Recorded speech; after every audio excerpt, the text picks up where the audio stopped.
Good evening, it's 7 o'clock. We'll make a start. Councillors, ladies and gentlemen, welcome to the Policy Resources Committee meeting. Just a few housekeeping rules. Can I request everybody to put their phones on silent or switch them off? The toilets are just on that side through there. So if you go downstairs, on the straight down the steps, it's on the other side. And when the number of speakers on a particular planning application, people allowed to speak once, they're not allowed to come back in unless a member of the committee wants to ask a specific questions. So we'll do a quick introduction first of all. My name is Councillor Dean Moorhead, I'm leader of the council and chairman of this committee. And to my right, Rose Rice, Chief Executive. Richard Gibson, Chief Finance Officer. And Jane Watson, Head Democratic Service. Sarah Kilburn Price, Councillor for Woolsworth and Fulridge. David Kevin Price, the Councillor for Bulls and Fulridge as well. Mike Goldthorpe, Councillor for Earby and Cotswold. Mohammed Aslam, Bradley Councillor. David Whip, I'm the leader of the Liberal Democrat group and I represent Earby and Cotswold. A bit like university challenge, isn't it? Mohammed Iqbal, I'm leader of the Labour group and I'm a councillor for Bradley Ward. That's Jed Matthew, Whitefield and Warburton Ward. Mohammed Hanif, Councillor for Bradfield and Ridley. Good evening, Neil Watson, I'm Pendle's Planning Service Manager. Good evening, Philip Knowles, Taylor Corporate Director. and we've got three councillors, four councillors actually, parish council right at the back. They're here observing, they're allowed to speak, but they can't vote. They're not members of this Policy Resources Committee meeting. Okay, we'll make a start. Any apologies? No, we've got a full house. Item 1, declarations of interest. Any members who have an interest to declare? No? Okay. Item 2 is public question time. This is an opportunity for members of the public to ask a question on items which are not on the agenda. Yes, you sure? Yeah, I put a question into the council by email, which I wanted this question read out. And the question is, why has the council not acted on the matter of the last meeting, which was the 17th of March, where they deferred the question of the unmet demand survey for Hackneys. The committee asked that a consultation be conducted and be brought back to the next meeting of this committee, which is today.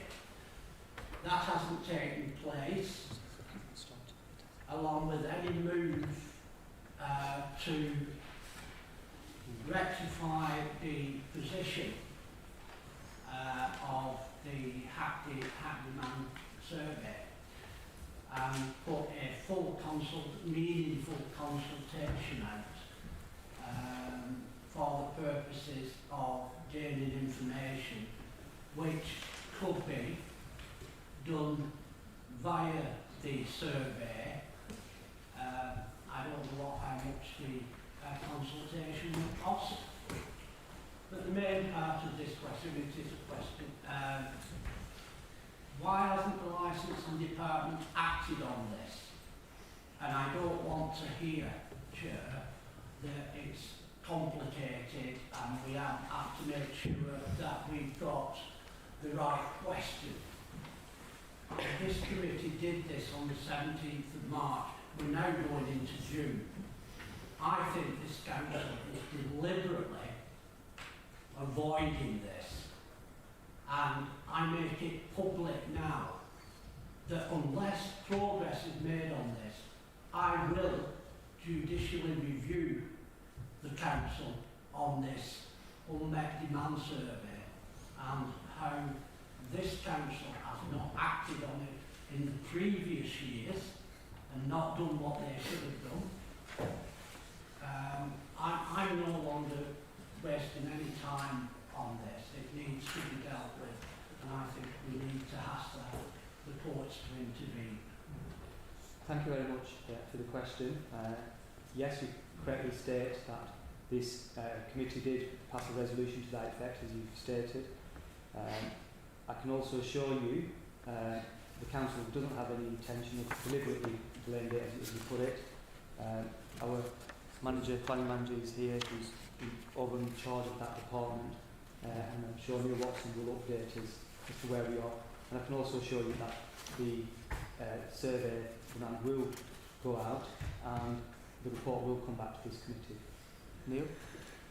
Chairman, we have been in correspondence on numerous occasions with Mr Oakes, so he is aware of the situation, I've got to say. The survey will go out next week. It's not the survey that Mr Oakes is referring to about the demand survey, it's a general survey that will go out, and he's fully aware of the law. There's no requirement to do a demand survey, but the other survey we have to do, so that will commence next week, Chairman. Thank you very much. Yes. Okay. Public questions. Yeah, It's public. That's what the constitution says. If it's crucial to the point that's been made, otherwise we'll end up in a debate. No, it's regarding the fence which is on the old bus stop. It's a hazard. So, Mr. Aston, I'm really sorry, because this is intended for members of the public. We can take that after the meeting if that's okay with you. So item 3, any other questions from members of the public? No? Okay, thank you. Item 3, minutes of the previous meeting held on 7th of March. I'll move them. Thank you. All those in favour? Okay. Planning applications. What I'm going to do is, on the pink sheet it says for the second application, we've got a number of speakers on this application, so if it's okay with members, we'll bring that forward and discuss that. So I'll just read the names out, just to make sure everyone's here who's put their name down. That's okay. Brian Sumner. Here, Liam Pilkington. Here.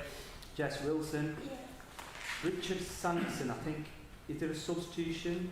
Liz Dickinson, is that correct? Yeah. Okay, Liz will speak instead of Mr Sanderson, yeah? Okay. Lisa Tennant. Here. Ella Wilkinson. Here. Danielle Lord. Here. Maria Clancy. Here. Anthony Kidd. Here. Ian Shutt. Here. Michelle Pearson. Here. Janet Garvey. Janet Garvey? Not here. Okay. And Liz Dickinson, as I've mentioned. So we'll discuss the planning application on Woodland Road, Briarfield first. So I'll bring in the first speaker, Mr Brian Sumner. Each person has got up to 5 minutes to speak. But I'll just make a kind request, because like I said, we've got a number of speakers. If the previous speaker has made a particular point, please try not to make the same point, if that's okay. Thank you. Sorry, Mr Sumner. Over to you. Yes, thank you, Chairman. My name is Brian Sumner from our long-time planning in Burnley. I'm the agent on the application. What you've been told here, members, is that this application is a no-holder, non-starter. It's had enforcement action, but I don't believe that is the case. What I think is that this committee report before you has been written with a predetermination to that effect. And I say that for these reasons. One, the report certainly doesn't make clear to me the voluminous amount of support and the good that this business does in the community, and I hope you're going to hear that support tonight, and in fact we will. It hasn't. We've checked on the application. It doesn't appear to us that the volume of letters of support has made its way to the council's website. We know that about 80 submitted, there's probably about 30 on there. We don't know what that happened to that, but we know that there is considerable volume of support. Also, what it doesn't really make clear, although it is in there, but I'm making it clear to you now, that this use is diversification. The site is already there. The access, the car park, the large stable buildings, the infrastructure, the water, the electricity supply is already there. So this isn't, in terms of greenbelt policy, someone coming along and digging up a bare land greenfield site. It is true to say that this business has been treading water because of the uncertainty of enforcement, and I'll hope that you'll be able to resolve that tonight. But I can assure you that this applicants are absolutely genuine, and you can see that from the amount of support and the good use that this use does in the community. When it comes to Greenbelt policy, I see your officers have helpfully put an extract of the National Planning Policy Framework up there. These are the key things you ought to consider. What is allowed in the Greenbelt policy is the provision of appropriate facilities. And it says there, such as, if I can read it correctly, outdoor sport or recreation. Now that isn't mutually exclusive. The key words are such as, and this is exactly one of those uses because it is an open use of land and it preserves the openness of the greenbelt. And in addition to that, policy allows for uses which are in connection with an existing use of land or a change of use. This is a change of use in connection with an existing use of land and building, which is already there. So what this actually is, once again, is diversification of the proposed site. Anyone who's been up to that site can see that this is a well-concealed site. There aren't prominent public views available of it.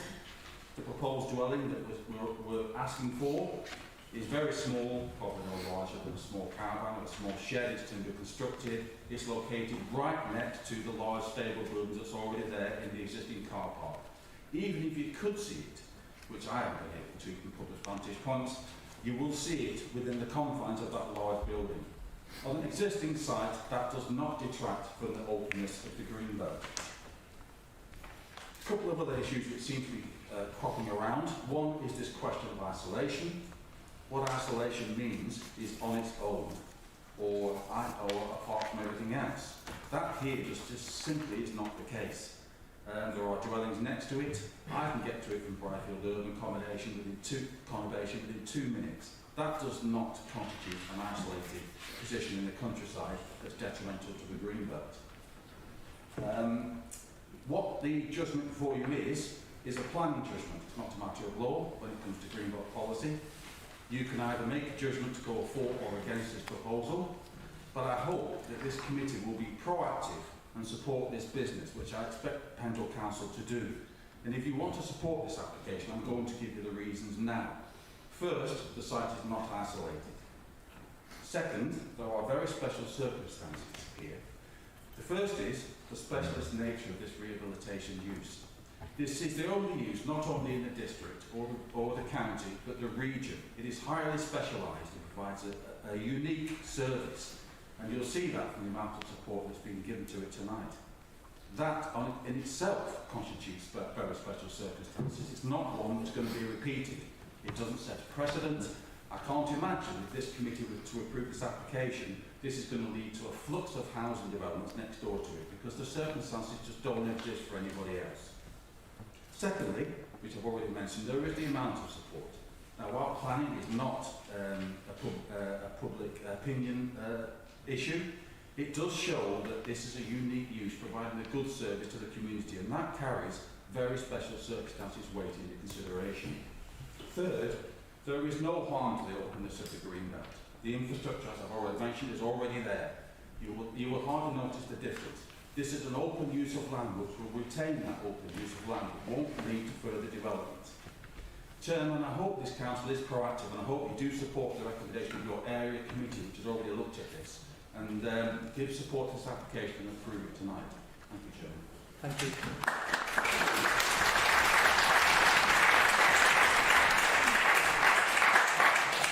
The next speaker is Mr. Liam Pilkington.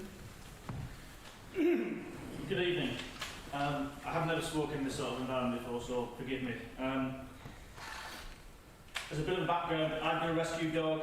He's a German Shepherd cross Malinois. I appreciate that not everybody, the dog lovers here, know the ins and outs of dogs, and I will explain a bit more about that later on. But he was severely neglected and abused, passed through 6 owners in his first 18 months of life. He was kept in a variety of kennels and outdoor situations, not knowing when he was being next fed, what would happen to him the next time a person appeared, whether he would be fed, beaten or taunted.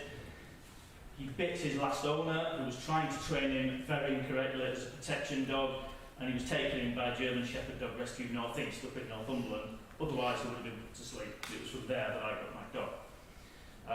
People say I saved him. I didn't. I saved him with the help of Lisa.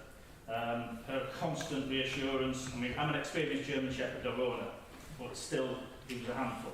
But her constant reassurance, her encouragement, it's very difficult when you first start off with a challenging dog, and you need, on the number of times where literally something happened, I phoned Lisa, bring him up, let's sort it out now while it's fresh in his mind.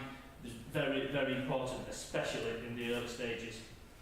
And to some extent, he said, me too. I'm not ashamed to admit it. I've had my mental health issues, and the journey of creating a relationship with a dog that has been so badly treated to turn it into what is now. He's not perfect, is he? But he's manageable. He's trainable. He's loving. He's friendly. He's in a puppy. The surprise in his behaviour getting few between, which would not. 2 years it's taken even to get to this stage. Okay. People, I'm just trying to want to relate to maybe something that people can relate to, especially in the council forum here. Many years ago, I used to foster for Blackburn and Darwin. We took in young children who'd experienced things that, in their short lives, no human being should ever have experienced. And they'll be permanently scarred by it. I'm not going to go into any details, but they came to me, came to my family, they trusted no one, they had they built up huge defensive mechanisms to cope. That's what people do. And it's only time, patience and care that gradually start to live a more normal life. But it doesn't take much. A really small mistake with a child who's got some real issues, a wrong word, a raised voice, you lose months of hard work with them because the barriers go up and that's it, and you have to fight right from the start again. It's exactly the same with rescue dogs. So for those people who can't associate with dogs and understand dogs, think of that scenario, and it is the same. I've lived and breathed both. Apart from my home, the only safe place where my dog can live, where he feels secure, comfortable, and there's no fear of aggression, is at Lisa's property. He knows it there, he knows her. If he's there for training purposes, or if I'm called away in an emergency or on holiday, she checks on him. You can see him going about his daily business, he's in familiar surroundings, and he's calm. If he were to be left overnight in a kennel situation, I couldn't put him in any kennels, absolutely no way. If he was left overnight with nobody around him, at best there'd be a lot of barking, a lot of whining, and a lot of, to do, if you like, a lot of noise. At worst, he is a Malinois, and if he did escape, and dog people do know Malinois, they're very, very agile and extremely intelligent, he would be quite intimidated. He'd be very intimidated. He needs the reassurance, care, trust, security to allow him to continue to develop, just as it does for kids in foster care. To lock them up, leave them all overnight with no reassuring presence would destroy all the work that's been put in over the last 2 years. It's people that create the dangers in these dogs, and it's only time and patience from people that can rescue them, and we've got a duty to do it. If by building a small house, yeah, in a green belt, but not isolated, between rows of houses and a motorway, in a field not overlooked anywhere, then I believe it should be done. And as your previous statement said, 79A, it's one of the reasons where dwellings can be built is its essential need for a rural worker to have residence at their permanent place of work. And this is an absolute bona fide major issue. And that's what I believe that should be taken into consideration when you think of your opinion. Thank you.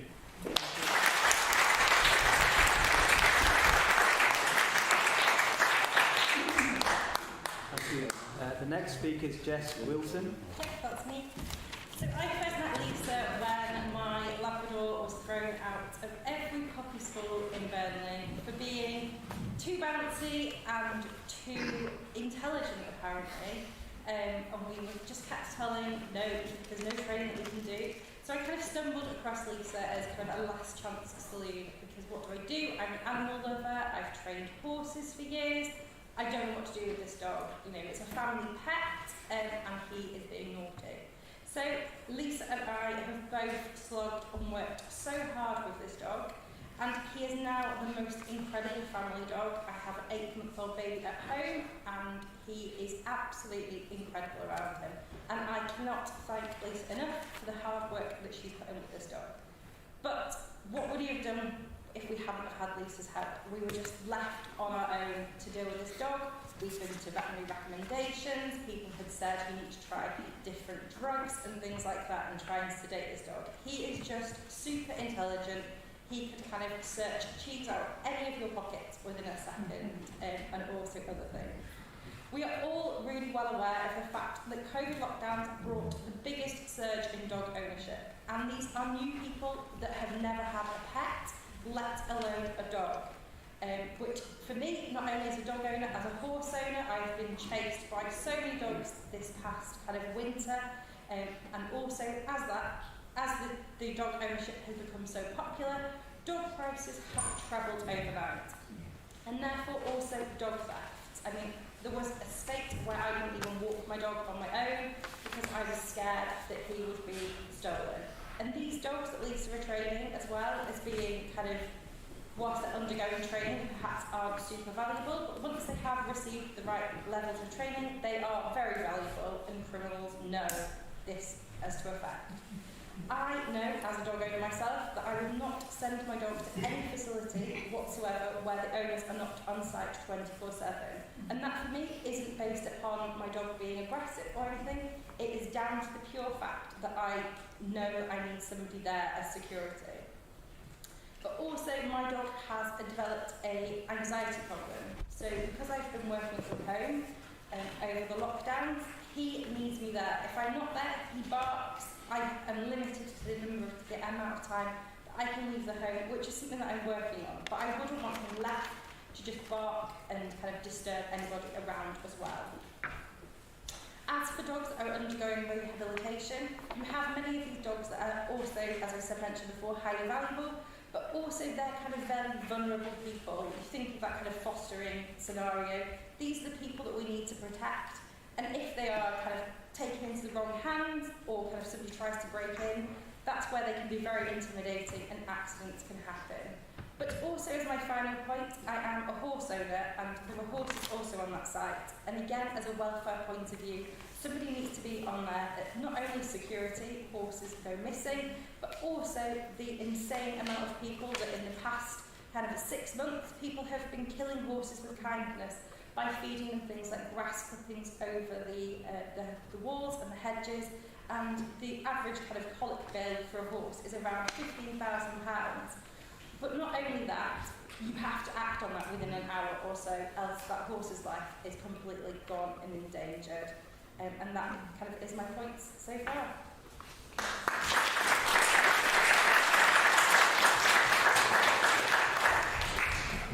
So I'll next bring in Liz Dickinson. Good evening. My name is Liz Dickinson and I have a German Shepherd called Zeus, who will be 4 in October, and I've been going to Lisa at Pendle Rehab for over 3 years. Zeus is a very nervous man, and before going to Lisa, he was practically scared of his own shadow, which included people and other dogs. He wouldn't let me out of his sight without having a meltdown, and every time I went out, he would shoot something with mine. After being told by numerous owners that the nervousness and chewing was a German Shepherd thing, I was getting at my wits' end with worry. Then someone told us about Lisa at Canine Rehab and her expertise in dog training. We made an appointment and have never looked back. Lisa's knowledge and understanding and patience with both Zeus and myself is amazing. With Lisa's help over time, we have worked hard with Zeus to build up his confidence with her unique training skills. She knew he needed a completely different way of handling and never gave up on him. I have also grown so much in confidence with training Zeus. This is all down to Lisa's unique and very knowledgeable skills. Zeus is so much better now, and we can meet people and other dogs without him trying to run away. He also doesn't have a meltdown when he can't see me anymore. We still have some way to go, and I will be devastated if we could no longer use canine rehab services. The help Lisa has given to so many of us over the years is outstanding. She is an amazing, talented lady, truly understands all the dogs that come through her gates, and is a real credit to our area. We should be encouraging her and helping her to continue with the fabulous service she offers. I, for one, will be forever grateful with what she has done for us.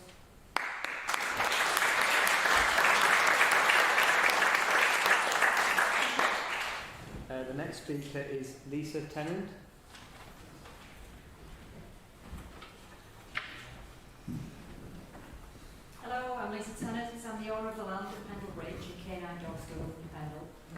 Several of you are aware that I've been trying to submit a planning application for a rural workers dwelling for my canine rehabilitation facility for quite some time now. It's been a massive struggle to even have the application validated. I bought the site in 2019, and as you're all aware, I've been teaching working trials for many years.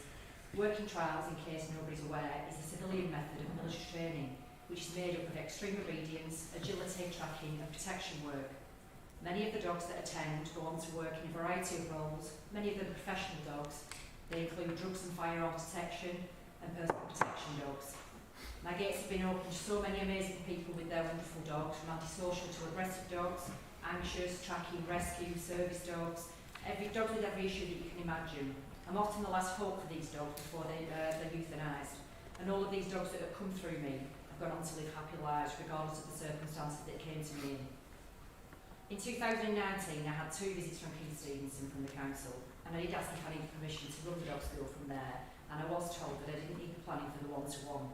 So in 2021, I received an email telling me that planning permission was required, so I submitted the application, which took quite a long time to be validated. Anyway, here we are today, and many of my wonderful clients are here to support me, and others have sent lots and lots of letters, over 80 letters of support, for which I'm so very grateful. Some of the letters are so heartfelt that I've been really overwhelmed. I've got lots of different clients, police officers, doctors, judges, vets, solicitors, teachers, plumbers, construction workers, but everybody's got the same goal, just to improve communication between you and your dog and achieve the best possible relationship with your canine counterpart. The planning application was supported by the local council here on May the 9th, and I'm here to talk to you, the committee, and explain why this application needs to be approved. I provide a lot of charity training for local rescue dogs that come to me for boot camp. I need to rehabilitate these dogs to the point where they can be placed back into the public. I also offer a training programme for female members of the public that have suffered from domestic abuse. I train their dogs and teach them how to keep themselves protected and safe. These women need this type of environment and an instructor that is both knowledgeable and empathetic. I've also been approached by Colclough School and the High Special Needs School in a collaboration with the therapy place next door to me. And these schools need assistance with children with extreme childhood trauma, and canine therapy is invaluable in this area. The environmental officer has informed me that most noise nuisance complaints come from unsupervised dogs, so by living on site I can prevent this. The closest facility that provides the same service that I do is in Shropshire, and then the other end of the scale there's another one in Doncaster. So it's important that I'm here to help the people of Pendle with all the extra dogs that were required during the lockdown. I've got the support of the majority of my neighbours, and there's a very small minority who thinks that dogs are detrimental to the landscape, and a few have raised concern about dangerous dogs. Well, nothing could be further from the truth. If that were the case, the public trails through this county would not have been kept open for so many hundreds of years. Green belts were established to prevent urban sprawl. Some green belts near Pendle Bridge have been earmarked for future development. With a small rural workers dwelling on my property, I can preserve this piece of green belt that I own, and I will use it for agricultural purposes along with my business to prevent any future large development. The rural workers dwelling that I'm asking for is in keeping with the existing farm, small and sympathetic to its surroundings, eco-friendly as I'm on solar energy, and a very little impact to the openness of the Greenbelt area. If my application is successful, I've got immediate options for additional employment opportunities. And with regards to the dogs that certain neighbours seem are deemed dangerous, these dogs are under my supervision at all times. I've never had a single incident on my premises where any member of the public felt worried or threatened by any of the dogs that attend my rehabilitation programme. I hope this will give you all an informed decision as to why it's vital that the planning application is passed. And if this decision is supported by the committee, then I can have my caravan removed, we can start the bill commence, and I cannot leave any of these dogs attended overnight. If I did, we'd be faced with noise issues, animal welfare issues, and not to mention worst case scenario without having escaping. So it is really important that I remain on site 24/7. Thank you.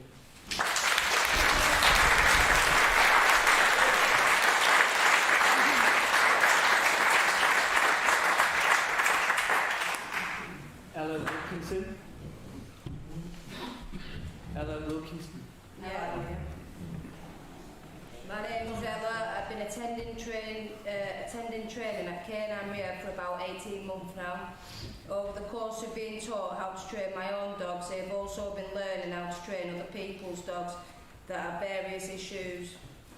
and due to my mental health situation, I do not always present in a way that matches society's normal employment guidelines, and by working alongside Lisa, I am learning about animal behaviour, how to identify issues with both dogs and owners, and I am learning a skill profession that would enable me to have employment with canine rehab in the future if this planning application is passed. This will help me become independent and increase my chance of further employment or possible self-employment once I have gained sufficient education in this area. I am enjoying learning about this role, and I hope to continue if this planning application is successful.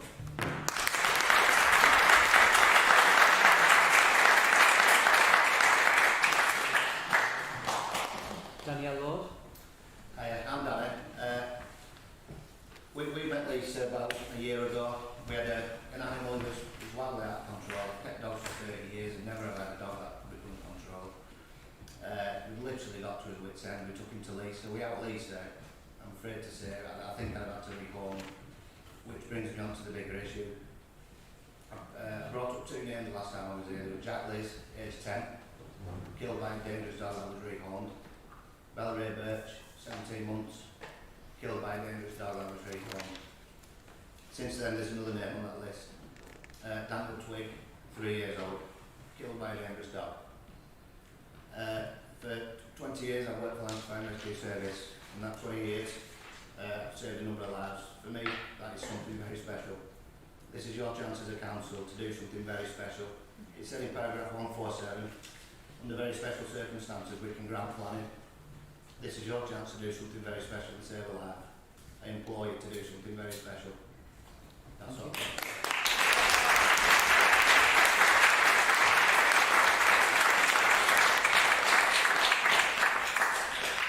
Maria Clancy.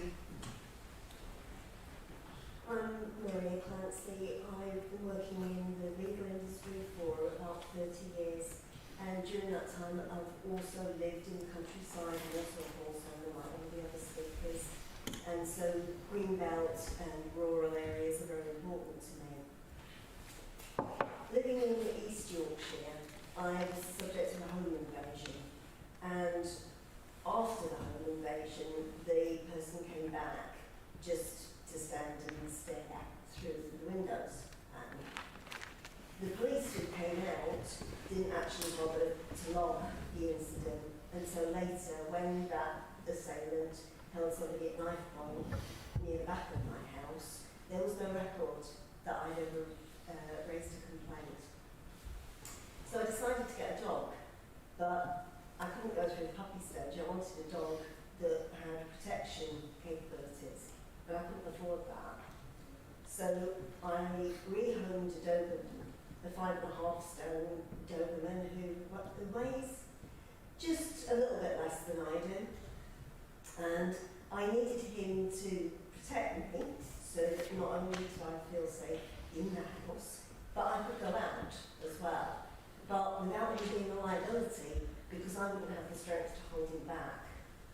So I had sort of the reverse problem that some of the people here had.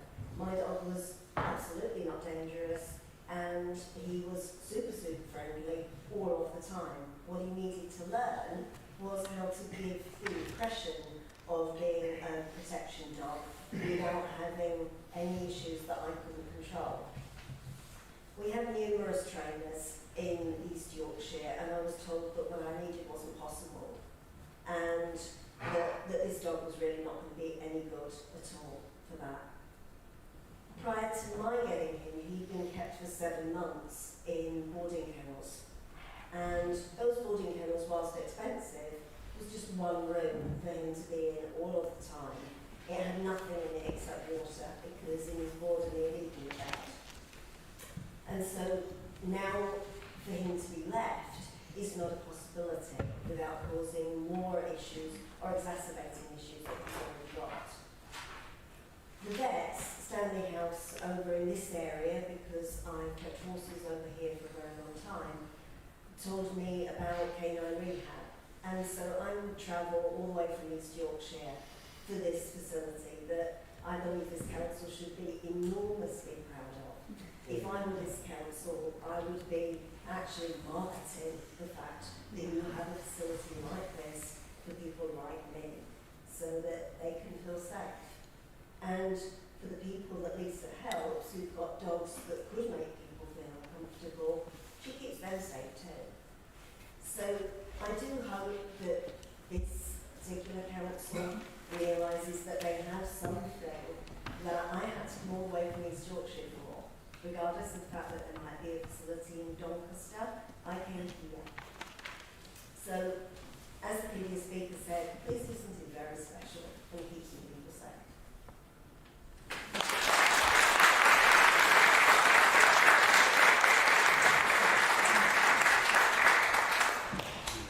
Anthony Kidd.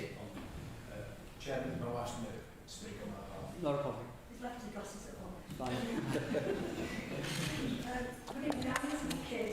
We're in quite a unique position tonight, actually, because we're direct neighbours to Lisa and John Tennant, and you can see our house there. So if you look on the left to me here, there's a semicircle with the larger of the 4 properties, and we are bounded on 2 sides by the property that the application is for. As our direct neighbours, we find Mr and Mrs Tennant not only to be very helpful, respectful people, but they are also very good communicators. They're very considerate to their neighbours and members of the public. They care for the welfare of both their own livestock and visiting animals, as you've heard from some of their clients already. With this in mind, we strongly view that Mr and Mrs Tennant are custodians of their land, because we can evidence that from seeing them on a daily basis, because they ensure that all their benefits and fences are maintained. They ensure that the public right-of-way across the field is clear. They look after their land with an environmental conservation in mind. They are respectful to the natural habitat and the nature around them. We see our neighbours, Mr and Mrs Tennant, working tirelessly 7 days a week to ensure that there's a good property and land, and not only their own animals that are safe and cared for, and that their buildings are maintained, their business functions to a professional standard. For example, Lisa is mindful of when she undertakes certain dog activities during the day, knows as neighbours. As direct neighbours, on no occasion have we ever seen a dog on its own in the field without its owner or Lisa. We do not feel unsafe as direct neighbours to the dog training. We feel very strongly that Mr and Mrs Tennant are professional with their business and that the risk is minimised to the lowest possible level. We feel it is very important to highlight to the Council that if Mr and Mrs Tennant were not on site, there would be a significant risk of deterioration of the land by fly tipping and antisocial behaviour, as noted on a daily basis on the road in Greenbelt Fields nearby us. It's appalling, some of the behaviour that we see locally, and the litter and the fly tipping and the drug paraphernalia that's around the fields that are unattended. Finally, the request to locate a small lodge-type building on the land, we feel that direct neighbours is reasonable and should be granted by the Council. The lodge will be in keeping with the existing buildings and sympathetic to the environment. Our views should be considered above all other neighbours, as the building will be closest to our property. We are homeowners and we are professional people. Therefore, we offer a counter-challenge to any objections raised thus far for the reasons that we've stated. Thank you for allowing us to share our views.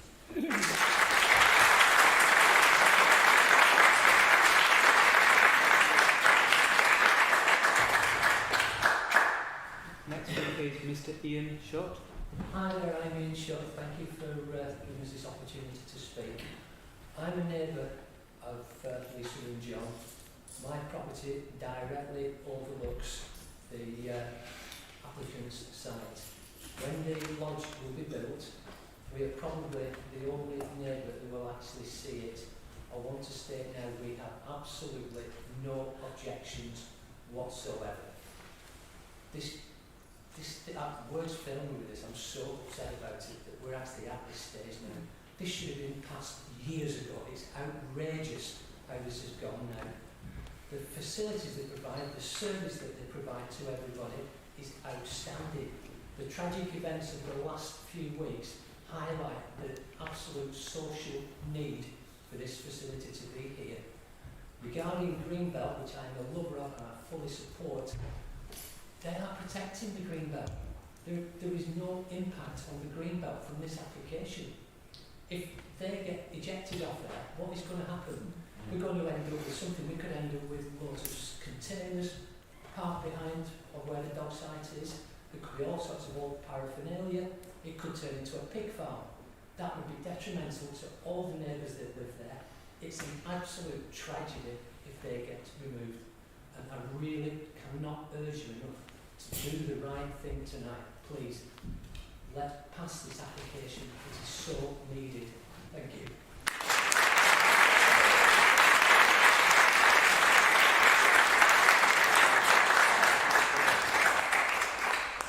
Michelle Pearson. Thank you for allowing me to speak. I've known Lisa since 2012 through rescue work. I'm sort of involved with UK German Shepherd Rescue. Lisa's helped me to train 2 dogs. My current dog is a 50-kilo German Shepherd Alaskan Malamute. People say Alaskan Malamutes should not be allowed off lead because of their high prey drive. I can have my lad off lead. He can run in front of me and I can shout, "Here, now." He's at my side. If he goes within an inch in front of me, I clear my throat, he will come to my side. This is the level of training that Lisa trains. But also, I'd like to draw your attention to a few legal factors really around dogs. 2019, Pendle Council did away with the dog warden service. So there's no dog wardens in this area. How many dogs are being dumped that the dog warden could potentially signpost to Lisa with this service? That signposting is in conjunction with Section 3 of the Dangerous Dogs Act. There are 4 areas of advisory to council workers, dog wardens and the police, and one of those is to refer a person to a respectable trainer who can help them to bring their dog under control and safe in public spaces. Regarding public spaces, Pendle Council are currently putting more and more restrictions on dog owners. There are more and more dogs coming in to the area, partly down as lockdown. People thought, right, let's get a dog. The amount of small yappers that I can have coming towards my dogs, and my dogs are under control, but I'm the one that's made to feel guilty because I've got big dogs. That shouldn't be the case. Under Section 9 of the Animal Welfare Act, quote, places a duty of care on people to ensure they take reasonable steps in all the circumstances to meet the welfare needs of their animals to the extent required by good practice, unquote. Lisa effectively is instilling that with owners by providing the service that she does. Lisa doesn't just do basic dog training where it's heel, stay, wait, come, stop, down, whatever. She does the higher end public training for the protection level. I feel safe going out with my lad on my own. Where I live, there are drug dealers. My lad can be walking along the canal. He's trained to do tracking. He sniffs packets of drugs out. He lets me know who's carrying drugs. The amount of times I've gone into Nelson Police Station, handed packs of drugs in and said, they're not my dogs, my dog found them. When he was younger, the police asked if they could have him. You know, so these are the kind of dogs that Lisa trains. It's the owners. That's why this is so important. The dwelling isn't a stone-built dwelling, it's wood. It's in keeping with the stable block. Yes, it's on greenbelt, but it's not as if it's a structure that in the future, if needs be, couldn't easily be taken down. It's an add-on to a stable block, and I feel it's vital, and I think everybody else here agrees, along with other people that are not here tonight. That's all I'd like to say.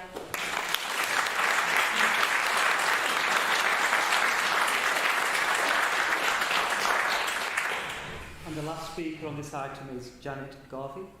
She's in here. Oh, she's not here, sorry. Yeah, okay. Yeah. Okay, that's all the speakers done now. Please, if you don't mind, if you let the officers and the councillors debate this and come to a view. If a member wants to ask a question, they will ask a question directly to you. Okay, please. Neil, can I bring you in to add anything? Yeah, yes, thank you, Chairman. A lot of comments and a lot of empathy with the application. I can see that very much, Chairman. Chairman, we are a planning committee, and or you are a planning committee, I'm giving you advice as a planning committee. This application has different layers about it, and we are charged with making decisions based on planning merits. Heartfelt public sentiment, but the decisions have to be made based on the planning merits of the situation. So things such as the amount of public support, that has to be based on the planning merits. You could have 10,000 people supporting something. If that wasn't based on sound planning grounds, then you wouldn't give that any weight whatsoever, Chairman. It's also important to know that there are different parts of this application. It's an application for a dog rehabilitation use and the erection of a dwelling. They have different elements within planning policy. You have to look at those different elements because some may be acceptable, some may not be acceptable, Chairman. So you have the layer of, is this an isolated property? And as such, if it is isolated, would you grant it planning permission based on the merits of that application? Secondly, which we can't ignore, is that it is in Greenbelt. And Greenbelt, there have been comments about it doesn't harm Greenbelt because it's tucked away. Unless an application is one that the government says is appropriate for Greenbelt, it is automatically harmful. And there's no issue between the parties on this. It's accepted that the dwelling is harmful to Greenbelt because it's inappropriate development. It is by definition harmful. So don't get the issue of whether you can see it mixed up to whether it's harmful to Greenbelt. The dwelling is automatically harmful to Greenbelt because it's not one of the types of development the government says is appropriate. So then you have to look at the higher than normal test, whether there are not only special circumstances, which is a high bar, there are very special circumstances in order to justify allowing a development which should not be in Greenbelt unless those special circumstances exist. And it's that I would, Chairman, advise members that they need to look towards. Chairman, it would, if you allow something that's inappropriate and hasn't got very special circumstances, you will set a precedent. And obviously somebody says you won't, I will disagree with him on that, you will. So the issue for you today is whether parts of the development may be acceptable, but whether holistically the various elements are not acceptable. Chairman, and to that you have to look at how this site operates. So the dwelling's been put forward, which is I think the main part of this, to say and we need to be there 24/7 to operate this. When you look at the way that this application, this development operates, the vast majority of the work is done during the day through appointment. It's in the planning statement here. So the vast majority of people can still come and go and be trained on the site where members to wish to allow that during the day, and the benefits which a lot of people have extolled here can still happen. It's whether the overnight accommodation is justified. And that, I think, is really the crux of this. Chairman, when you look at the appeal decisions, which there are a plethora of, you have to look at the requirement to be there to look after animals. Generally, for lambing purposes and farms where you've got 400 or 500 sheep or 100 head of cattle, the breeding, you need to be there for birthing, and a lot of the cases with horses that you look at on appeals, it's breeding of horses because you need to be there to look after them when they're giving birth. it would be highly unusual. I've not come across a case where you would allow a dwelling in open countryside or greenbelt based on the need to look after 5 horses. That would not be a strong planning case. And certainly with the Boar Act being, would that be very special circumstances? My advice to you would be for 5 horses it wouldn't. So you have also a requirement to be there full time, permanently there. That's one of the requirements in national policy. Chairman, I'll read a bit of the statement from the applicants.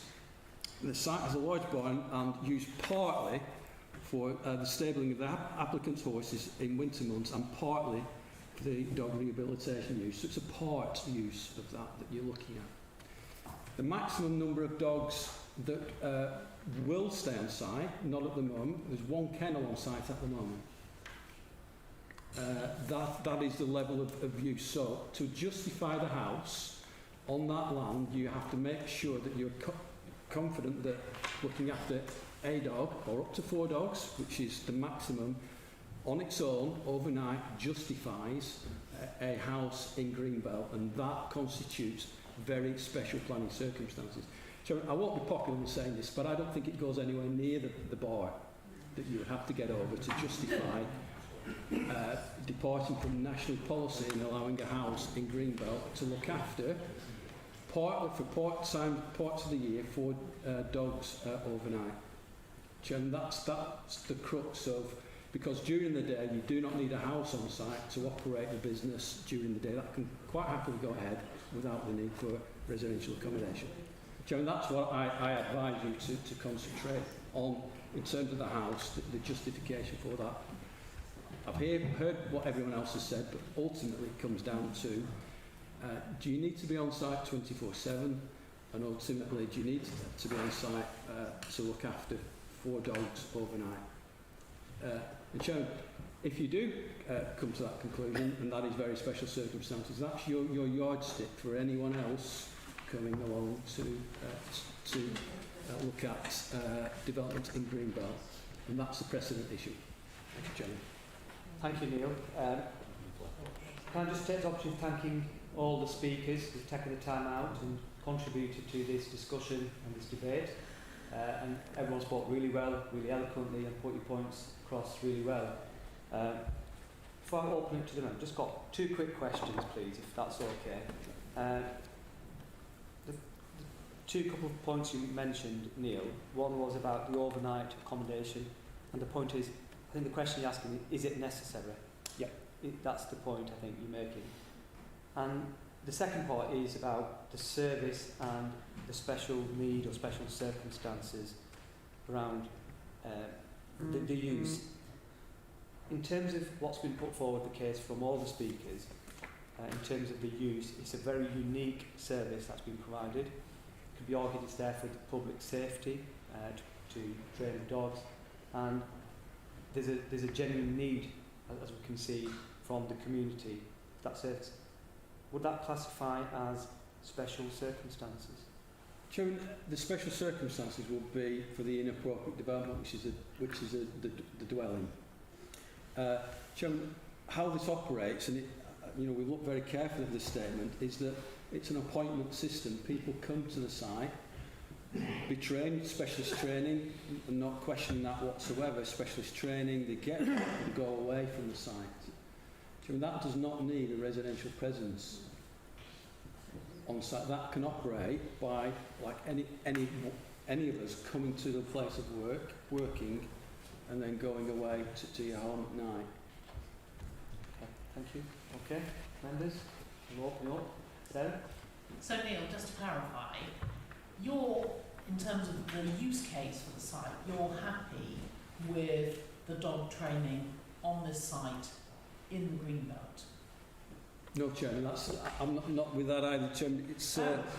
It's not a use that is appropriate development. It's not a recreational use. So it's an educational use. We've got 2 things with this application. We've got the house and we've got the use. Yes, you can't separate them out because it's a single application. We can't separate there are different them out. elements of that, yeah. You can see where my question was leading. Okay. All right, well, thank you so much, as already been said, for all of your passionate speeches. And it's clear that among us we've got Lisa, who is, for people who are as old as me, which is very old indeed, latter-day Barbara Woodhouse, perhaps for our times. She obviously is a person who, quite clearly, I'm not a dog owner, I have an awful lot of animals, but I don't have any dogs. She's changed people's family lives, and I understand that. You know, we've got dog owners among us here who are really, really keen, and I understand how they're really important family members. But obviously, I have to listen very, very carefully to what our planning manager has to say. And, you know, his recommendation, I don't know whether you have seen the report, but the final paragraph is really telling. I listened very carefully about how the lodge-style building could be tucked in amongst the stables, and the neighbours saying that it couldn't be seen. But, you know, what Mr Watson said about the fact that any residential development is automatically harmful within Greenbelt, we have to be cognizant of that. I represent a rural ward. I live in the Greenbelt, and automatically harmful in Briarfield actually means automatically harmful not just in my ward, but in all the other rural wards, which they're all over Pendle. That's the thing, isn't it? So the neighbours don't mind the great use cases. I get it, I see that, but this is something that could be replicated with the low test that hasn't been met, not very special circumstances, all over Pendle. So there are things that could be far more egregious than this, and I see that this is a slight development, but they could affect us all terribly badly, and that is what planning law is. I think certainly if we were looking at sentiment, if we were looking at support from the community, I would be wanting to vote, yes, let's have this building, but we can't look at that, and that's why we're here. We have to look at what are the knock-on effects, does it meet the test, and that's why I asked that question of Neil about could we split it out. No, we can't split it out, so, because it's one application, so perhaps another application could come forward. But from my perspective, I feel that we have no choice other than to move refusal based on all of the grounds that Neil has given. Is there a second? Okay. I think it's one of those ones, just saying a few words. The actual use case, the business, is fantastic. It does stuff for domestic pet owners, it does stuff for proper dogs that could support police work, etc. That's all fabulous. It's just in the wrong place. That's the thing. It could be somewhere else. And it could be somewhere else that's not in the Greenbelt. That's the thing. The Greenbelt brings with it safeguards, it brings with it responsibilities, and it brings with it benefits for everyone. And I think when you've got it set up like this, the NPPF is very clear. It has very high bars, it has very high requirements for it to be maintained, for it to be looked after, etc., for everyone's benefit. And I think if you make an exception in one place, then you jeopardise it across the entire borough, and therefore I've got to second review. Thank you. Councillor Iqbal? Chairman, thank you.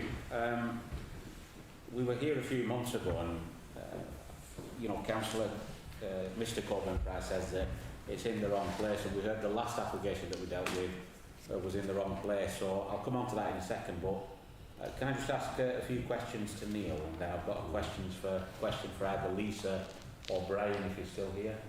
Brian, are you still here? Yes. Yeah. So Neil, in terms of the national policy framework that you alluded to, is that guidance to local authorities, or is it actually law? So if for example, and I'll explain in a few minutes, if I was to support this application, would I be hauled to the local magistrates court and sent down for a few weeks? So it's not criminal law, but it is law, because you're obliged as a local planning authority under section 36A to make decisions. It's a legal requirement to make decisions in accordance with the development plan. So It is law, but it's not criminal, it's civil. Okay, so, I mean, we sit on planning, whether it's at this committee or the area committee at the moment, in a quasi-judicial role on planning. So what you might deem one thing doesn't meet the test, I'm well within my rights to disagree with you, am I not? If I think what I'm saying and I believe in is the right thing. We can have a difference of opinion, can't we? Absolutely, provided that is based on robust assessment and robust analysis of the actual issues, yes. Okay, fine. Thanks for that, Neil. Chairman, through you, can I ask, and I don't know whether Lisa wants to answer this or Brian as the architect. I'll actually ask it to Lisa. Lisa, why do you need this dwelling? Can you just elaborate, please? Because what's been said is that you don't actually need this dwelling to do what you're doing. Can you just, for my benefit and no doubt others, just highlight why you need this particular dwelling, please? I need this dwelling to be on site 24/7. Obviously at the moment I do only have one kennel, but I get asked daily to take between 4 and 10 dogs. We're asking for 4 kennels, so I can just improve the situation and we can help more people. At the minute, I can't do everything myself, so this is the reason why I've only got the 1 kennel. If I have more than one, then we need to be on site 24/7 to make sure that these dogs are secure, to make sure that any medications are administered if there's any issues during the night. And it's a safeguarding issue really for the dogs and for the general public, dog thefts, dog welfare really. So I just need to be there 24/7 to make sure there are absolutely no issues and nothing could go wrong. Okay, so what happens at the moment? Obviously you operate an appointment system during the day. But what if, for example, and I don't own a dog, but what if one of the people that are sat upstairs and downstairs suddenly rang you at, let's say, 8 o'clock in the evening and said, Lisa, we need your help? Would you say, well, I'm sorry, but you've not got an appointment and I'm only operating until 5? No. Or if you just let me finish. If, for example, the application was passed and you were on site 24/7 as you are now, you would answer that call of distress. Is that right? That's correct, yeah. Okay.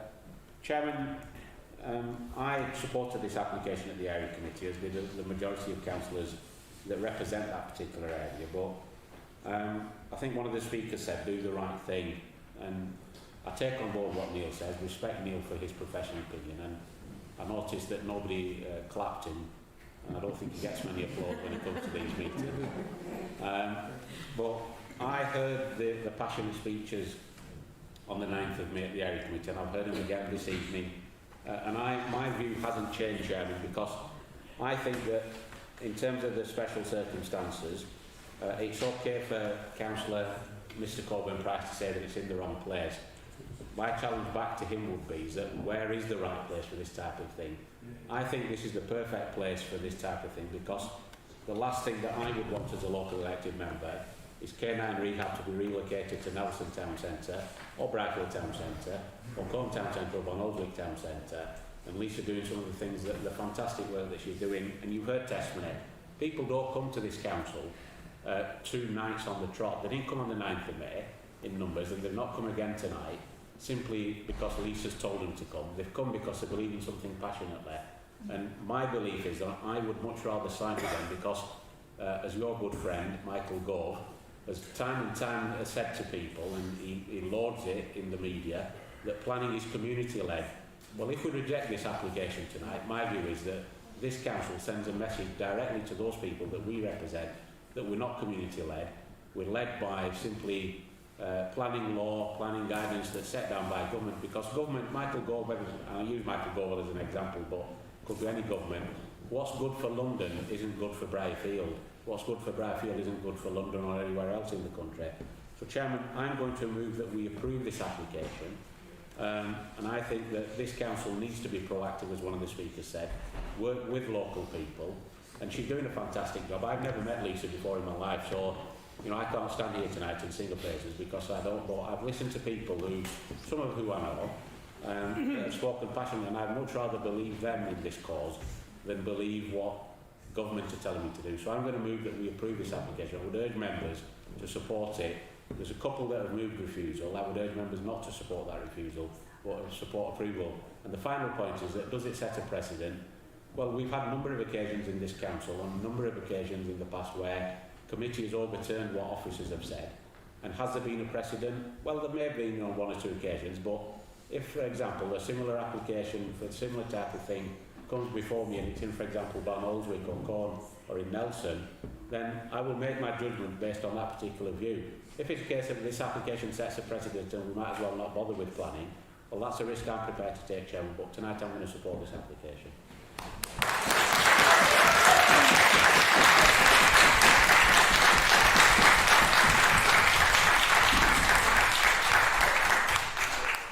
Is there a seconder? Councillor Whip? Chairman, I will second that. I indicated I wanted to speak. We can approve this application and stay within policy by finding that very special circumstance which allows us to do both things. And not that long ago that this committee was considering an application in that neck of the woods in Greenbelt, and we locked the possibility of approving the application because we identified the very special circumstance that allowed us to do it and stay within policy. And so I've been thinking about the way in which this could be a very special planning reason. Should I say, sorry, I've got my words the wrong way around there. A very special reason within planning terms as to why we should approve it. And I think we can do two things. We could look at the proximity to the urban environment in that part of Pendle and the service which is being provided, which, as we've heard earlier in the meeting from all the speakers, is a very special service in terms of the rehabilitation of dogs. And so I think if we couple those together, I think there is another get out of jail clause that we could consider that this is infill within a village. Now, I saw Neil sort of pricking his ears up at that one, but if you think about the relationship, it's like a small hamlet, and I think we could justify it on those grounds as well. So I second this in the sense that I think it should be approved, but I think we can find those very special circumstances that allow us to approve it, and in a catch-22 way, stick within policy, not undermine the green belt, but give this application our blessing. One more thing that I wanted to add, and I think that this,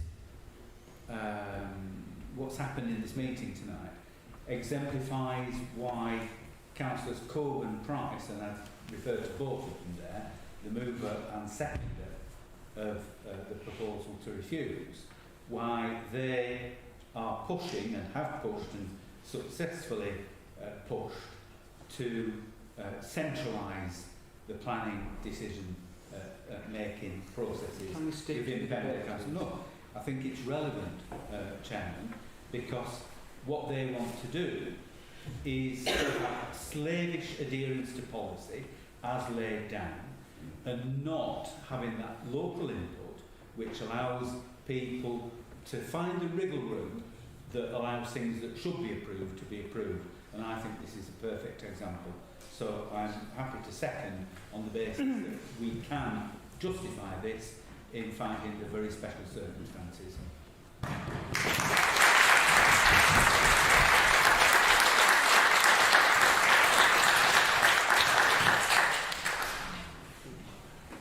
Councillor Hanif? Thank you, Chair. Chair, obviously this falls in my ward.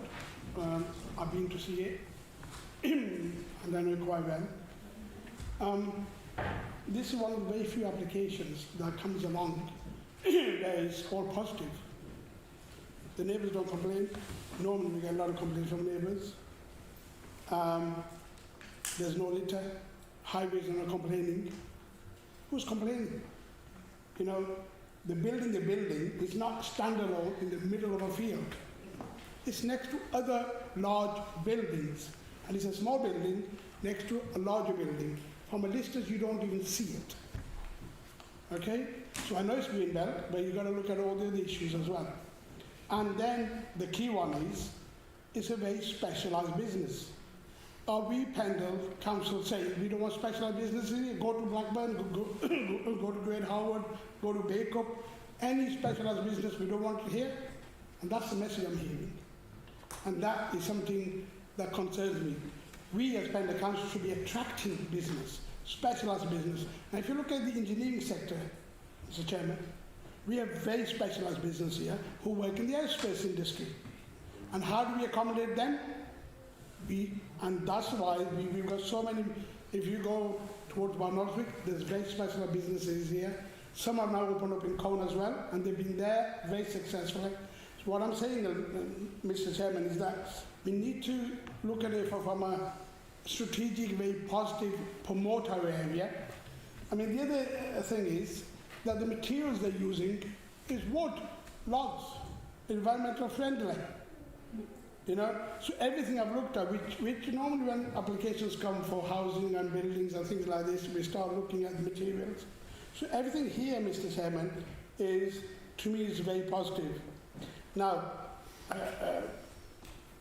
it says, obviously, all officers are saying is 2 applications in one, basically. That's what it's saying. That's fine. Now, I know they might have 1 kennel at the moment, but you also heard that once they get the planning approval, they want to expand business. So I think we as a committee have leeway, and I think officers have said that to us as well, and we know that. And I think, Chairman, this is one of the planning applications where we should use our leeway. It's a win-win. There's nothing negative about this. I can't see anybody taking us to the magistrates' courts, anybody going for appeal on this, you know, and it's going to benefit us, it's going to benefit the applicant, and it's a successful specialised business coming into Pendle, which might attract other businesses in the future coming into various other towns and parishes of Pendle, Chair. Thank you.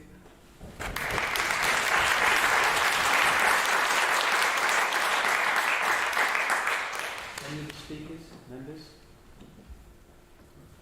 Councillor Goldthorpe? Yes, thank you, Chairman. Very emotional night tonight, listening to everybody. I've got to say my family's been associated with horses and dogs all our lives, going back into the days. In fact, my daughter worked in Saudi Arabia for a long time on horses. So, yeah, it's very, very difficult, this one, without doubt. And I'm a dog owner now, the last of a long line of border terriers. And I know about dogs, and I know what the problems are. And in my part of the world, in Irby, the top end of Irby, the amount of dogs that I've seen being walked about this last 2 years has increased dramatically. And yes, there are going to be problems, no doubt about that. Having said all that, it is a green belt application. And I would find it very, very difficult. Even my heart says one thing, my head says another. But it is a green belt. I'm extremely worried about the precedent it would set in my part of Pendle, which is a lot of rural areas as well. And we know what's happening over that part of Pendle at the moment. Again, it does, listen to very, very impressive speakers tonight. And I know the issues, particularly for the big dogs. My dogs have all been terriers all my life, working dogs. And I understand that they do that with big dogs as well. But no, I would find it difficult to support it. My heart says one thing, but if we go down the green belt, and I've heard the argument long time over in West Craven about not doing this, not letting greenfield development carry on. I think we're going to have a problem with precedent unless somebody can argue against it. I very, very reluctantly would have to support the officer's advice on this. Councillor Witt? Yes, Mr Chairman, more than happy to address Councillor Gulthorpe's last perhaps rhetorical question. He said that he was worried about my part of Pendle. Well, of course, Mike and myself represent the same ward, so we're talking about the same area. There isn't a single inch of green belt within West Craven. That's the wards of Bonolswick and Ealing Courts. The green belt was introduced several decades ago to prevent the urban core of the borough merging into one another even more than they have already done so, and prevent that urban sprawl extending to encompass the villages, Fence and Ahern and the like, and between Colne and those areas as well. So it doesn't apply to West Craven. We do not have any green belt. And I think, Mr Chairman, that this is entirely justified and stays within policy by looking at the very special planning circumstances. And those are the specialised nature of the activity, the proximity to the urban core of the borough, and the nature of the development, which is infill within that little hamlet. So I think we've got good plans.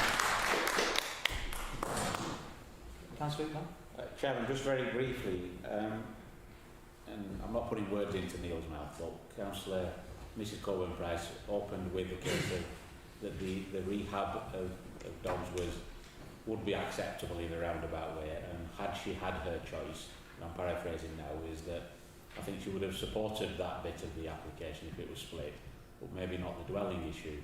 I mean, you've heard from a local ward councillor in terms of the dwelling issue. I don't think there's an issue in terms of the dwelling, and I don't think it sets a precedent, but we're elected to make some tough decisions. We're not here to simply rubber stamp, and absolutely no disrespect to our officers, just rubber stamp what the officers want us to do. But what I've heard from colleagues across the chamber is that you know, the head seems to be ruling the heart, or something seems to be ruling the heart. I would urge Councillor Goldthorpe to vote with his heart, vote for common sense, and support the motion to approve this application, because if we don't, and I know you don't want to prolong the debate, but this is one of the reasons why area committee should be protected, because local councils are on the ground worrying about their local patch, and that's good. That's healthy for democracy. But we become a centralised bureaucratic system, then we might as well just all sit at home, and public may as well not bother attending meetings. That's my view. Time will tell how you deal with it, but I would urge colleagues across the chamber, those three that have expressed their desire not to support it, respect them, but I would urge yourself, you've not spoken, for you to, as leader of the council, to take a bold step and stand with the evidence and not stand with your three colleagues that sat there. So I'll support it, Mr Chairman. Support it.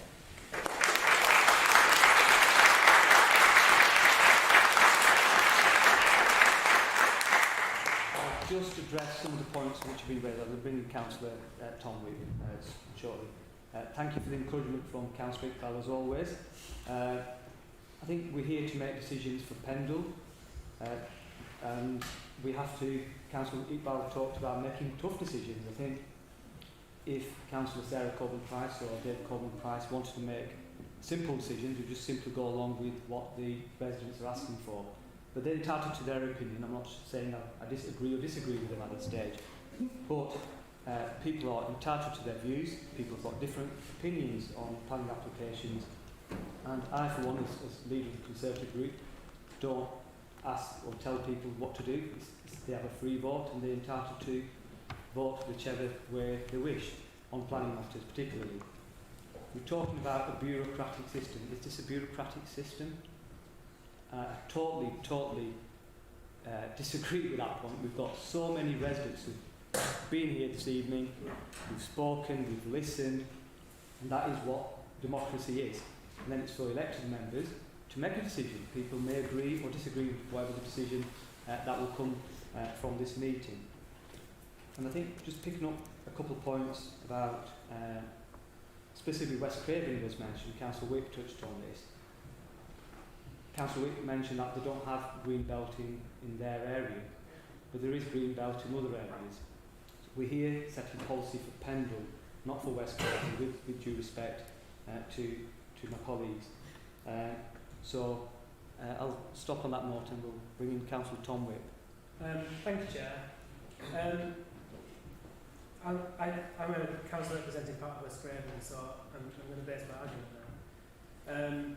There's a very similar development that took place in West Craven upon very similar grounds for a very similar application, and that was a residential home on the edge of Settlement, outside the edge of the Settlement boundary in Kelbrook, which was a residential development for the owners of a dog exercise area business that we justified on the grounds of them needing to be there, very, very close to the urban core of Kelbrook,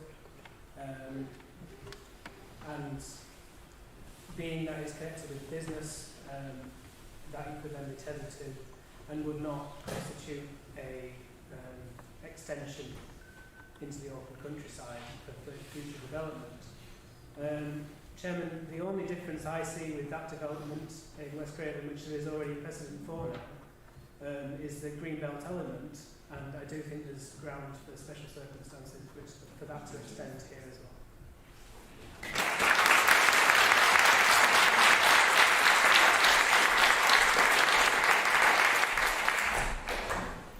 We've been discussing this for an hour and a half nearly, so I think we've had a healthy debate. I'll bring in Neil and then we're going to go to the vote if that's okay, Reverend. Neil? Just a couple of points, Chairman. The exception, you can have an exception for infilling, but infilling is a gap between two frontages. This isn't a gap between two frontages. So it clearly, due respect to Councillor Whip, always value his comments, but it is not infilling. It's in open countryside. Chairman, there is an exception in the NPPF about developments around villages. Villages are defined in your local plan. This isn't a village, so that exception wouldn't accrue, Chairman. Chairman, the site at Kelbrook was approved under Policy Live 1 because it's adjacent to, but on the edge of a settlement. So, and it's not Greenbelt, and Greenbelt has a completely different policy base, so it is a different circumstance, and it can't be, Chairman, in my view, used to justify this debate. Thank you. Right, okay, I think we've got a recommendation for refusal and passing it back, so it's a straight vote for or against, I think, that's what it is, basically. So all those members in favour of approving this application, please show. Against? So that's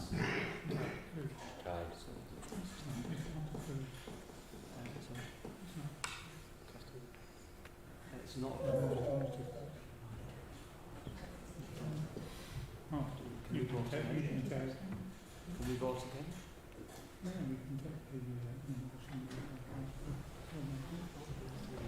That includes, so now we can go back to the motion by Councillor Sarah Colvin-Price. It's a refusal. It's the same thing though, isn't it? Saying the same thing on that. Yeah. So all those in favour of Councillor Colvin-Price's motion to refuse the application, please show.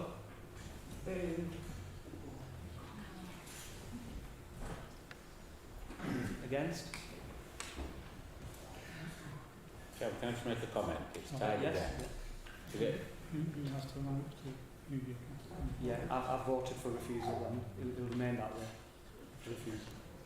So sorry, you're using casting vote. Casting vote. Chairman, just before you use your casting vote, can I just make a general comment though? That this is the most important committee on the council, and I think it's a dereliction of duty for a councillor, and I'll name him, Councillor Adlam, to sit there and not even vote. He should vote. Can I make Either way. Can I make a point, Councillor Iqbal? I think that's unfair to single out council. You do that on every meeting. You've done it in the Well, it's not voted. No, could you just hear me out, please? Just let me finish. Shocking. Yourself, you've sat on, please, Councillor Iqbal, you and your group, you've sat on numerous committees as well where people abstain. Councillors are perfectly entitled to abstain should they wish. Chairman, point of clarification. My group have never abstained at Policy and Resources. Never once have we abstained. Never will we abstain. We'll either vote for or against. But he's made his choice not to vote. You've got your casting vote, and I'd urge you to use your casting vote. I've voted, yeah, and that's fine. What we voted. Confused. I think you need to let the public know. Yeah, it's refused. This application is refused. Shocking. Okay.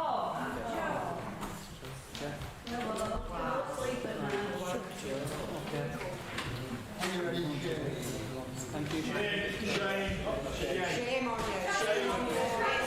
My daughter should have been dead 2 hours ago. Do you know what? The death sentence of recommendations. Thank you very much. Thank you. Ridiculous. Them horses are going to be kept. Recreation. You have to be there 24/7. Look on these horses and dogs in the middle of nowhere. Hang your head and shame. Shame on you all. Disgraceful. What about the community? The horses are going to be left. Thank you. I don't go to sleep at night. All she wants is a house to live in. I'm a mother and Sorry, the decision's been I've made. had all sorts of ideas from you lot for 3 years. I hope you can sleep at night. I really do, especially you. You know where the soul's supposed to council not to vote for her. I heard this. I'm bringing all the travelling family out. Caravans all over that land. Caravans all over that land. No, you want the caravan. Shocking. You want to look at the flighted area around there move out. Good luck with it. Absolutely. Happy anniversary, Lisa. Yeah. You really want to look at your own facts. That's the process of foregone conclusions.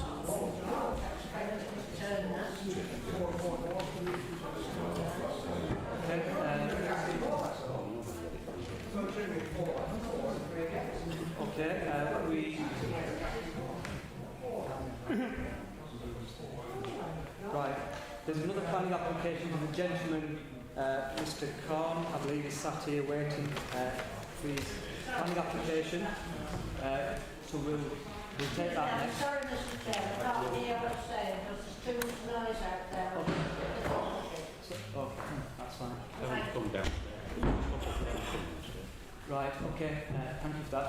So, Mr. Khan, you've got 5 minutes, the floor is yours. Thank you very much. First, assalamu alaikum to everyone. My name is Amjad, and I submit my apologies for my bad English. No, it's perfect. So, take your time. So if I make any mistakes, so my apologies for Not a that. problem. This application is not a planning application. I submitted as a lawful development certificate application because my planning application was rejected on 2nd of Feb 2021, as you know that. He was also a member of that team, that time as chairman. This is my lawfully right to get this lawful development certificate. That is also a suggestion from the planning department. But I want to make clear some things which are not clear, or there are a lot of misinterpretation in this council actually about my shop. And that is, I am running my business as a wholesaler from 2017. And as a wholesaler, I am allowed to do also a part of retail work, actually, retail business. So, Springbank building is not only Ambas Food Unit, that is divided in 8 different units, and there are more, 2 productions, factories are working there, 2 gyms are there, and there are a couple of warehouses there. But it is very, Springway, it is, I'm condemned, no, it is to condemn that Ambas Foods became a symbol of that building, while I am using a part of that building. If there are some issues, then I get the blame. My business is getting the blame. Like council is saying every time, the traffic is an issue. Traffic is not an issue because of Ambas Foods. Traffic is, at every street, traffic was always an issue. Not from now, it's from so many years. William Reed is also there. There are so many other shops. There are factories there. It's not due to my shop. So that's why I'm condemning that the blame comes straight to my shop actually.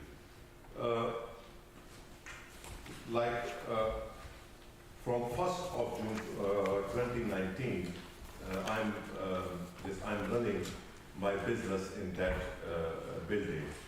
So I started that sales work as accidentally when was the first lockdown, and I started charity work for 3 months. I did that in April, May, and June.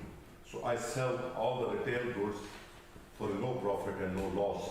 And then I started a shop there. I changed a use while I was authorized to run my wholesale and a part of retail business there. On September 2020, national law changed, so I don't need any planning or any planning permission for a change of use. But I submitted already my application, and that was outvoted through your council. While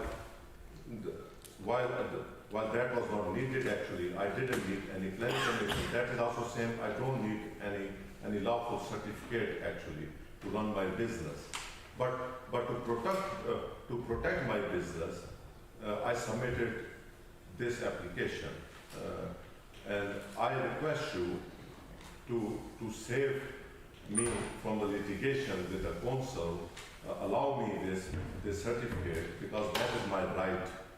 You are, of course, you are elected people, but you are not here to overrule the laws actually. Law is binding for everyone, and then law gives me the right to get this certificate, and I request you to allow this certificate for my business, to protect my business for any future consequences actually. That is my request. Thank you. No, Chair, I think it's all set out in the report. I think it's straightforward enough in law. Members? Anybody want to speak? Sarah? Well, I remember this, and perhaps you could help me, Neil. I remember this a year ago, a bit more than a year ago, and this is sort of phase 2. And at that time, there was lots and lots of discussion about the partitioning of the building and parking spaces and LCC and all of that. I remember it really distinctly. And wasn't there as well problems with pollution and worries about litter and other things? And certainly some residents have contacted me and said that it's all come to pass, everything that they said. But are we not allowed to consider any of those issues at all as part of this use case? Jim, do you want me to add no council work for the time? No, is a simple answer. It is a matter of law. It's not a matter of discretion to say whether, and I'm clear that the committee didn't want the retail development there. At the time, as part of the application, we did say that, in our view, the use would be lawful anyway.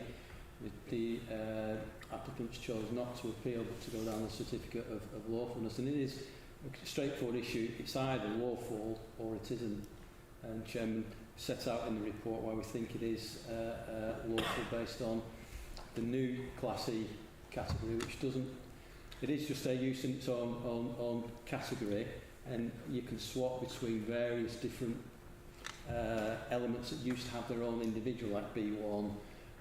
You used to have all the A classes, A1, A2, A3, etc. And a lot of those are amalgamated into a single use class. And the point about this is that that use class incorporates retail and the former use. And you and I have discussed this before, and we've been both of us quite frustrated about it, because it seems to lead to sort of unwanted blurrings where they're not wanted. Well, by a lot of people anyway. Chairman, if I express a professional view, I thought that the use the new E will provide retail outside of town centres, and it's a misdirection when you have town centre first policy. So these issues we're going to unravel when people avail themselves of this uses. So I thought professionally it was bad law, but it is still law. Yeah. So I think it was framed, was it not? Because people thought, this would be a good use, say people, the government, thought it would be a good use of empty buildings. Am I understanding this correctly? And it's not an empty building, and actually, you know, we're not to criticise Mr. Khan for taking advantage of the law as it currently stands, but what can Pendle Council do for the residents with their real concerns about this operation? Chairman, sorry to be blunt, but provided that it operates within the remit of that use, we have no powers to deal with it. We can't take away a use unless you want to compulsory purchase a site, which you probably wouldn't do you wouldn't get away with that because you would be compulsory purchasing for no legal reason. I wasn't being that imaginative. I was just imagining with regard to, say, the parking, with regard to... Chairman, highways could look at, because we're not the Highways Authority, putting parking arrangements. Part of the issue is people are parking on the premises. We can't prevent that happening because, again, it's a use of the site to avail themselves of the retail elements there, so we wouldn't be able to control that, nor would highways. But supposing there were people visiting the premises were parking all over every street, they would, yeah. And so you would consider that just the status quo? It's not changing the use of that premises, and the use brings with it certain facets. If it was a heavy industry, which is still B2, still a use in its own right, that would bring noise issues with it. Class E uses, different ones bring different elements around parking. And if it's a leisure element, that will have a different operational use and parking arrangements, probably more at night than retail. So I'm not just being evasive. There is nothing we can do. If you agree with the recommendation that this is a lawful use, we have no jurisdiction to alter that. It seems as if there is no way to argue against it as a lawful use. So I move that we accept that. Councillor Wick. I'll second that, Mr. Chairman. I think we have a clear decision to take in terms of is there a lawful use given the circumstances that have been outlined, the new Class E classification. This isn't a planning application, it's for the committee to determine a fact, really. Is it a lawful use? Is it not a lawful use? And quite clearly it is. Local residents may not welcome that, but it's not a case where there are shades of grey that we can, and wriggle room that we can find our way through. I think it's a black and white decision, and we've got to accept the fact. Thank you. Councillor Chairman. Thank you, Chairman. Neighbours and local residents have been in contact with me over the last probably a year, 18 months regarding this site. In principle, I have nothing against the business. You know, but I do have reservations. Reservations because I think there are still trailers on site on the forecourt. The forklift truck on the forecourt, which is leading to loss of car parking. There's food or rent displayed in the car park. There's generally car parking issues where cars and large lorries are parking very dangerously. A lot of residents use that highway and they can't cross. It's about 50 metres. They can't pass on that side. So there's a genuine serious issue. It's a health and safety issue, and I think it needs addressing. However, we address that. I've served Section 215 notice on this site, but again, it temporarily improves, but then a week or two later, it's back to square one, if you will. I'd say in principle, nothing issue, nothing personal against the business, but we're getting a lot of complaints. As a local council, I'm getting a lot of complaints from local residents and neighbours to this business, where I've seen CCTV footage and photos. I think some of those might have been sent into the planning department. I can't support that. But on that basis, like I said, once those issues have been resolved, I'll be happy to support this application. But as it stands, I will move that we refuse this application. Okay. I'll second that.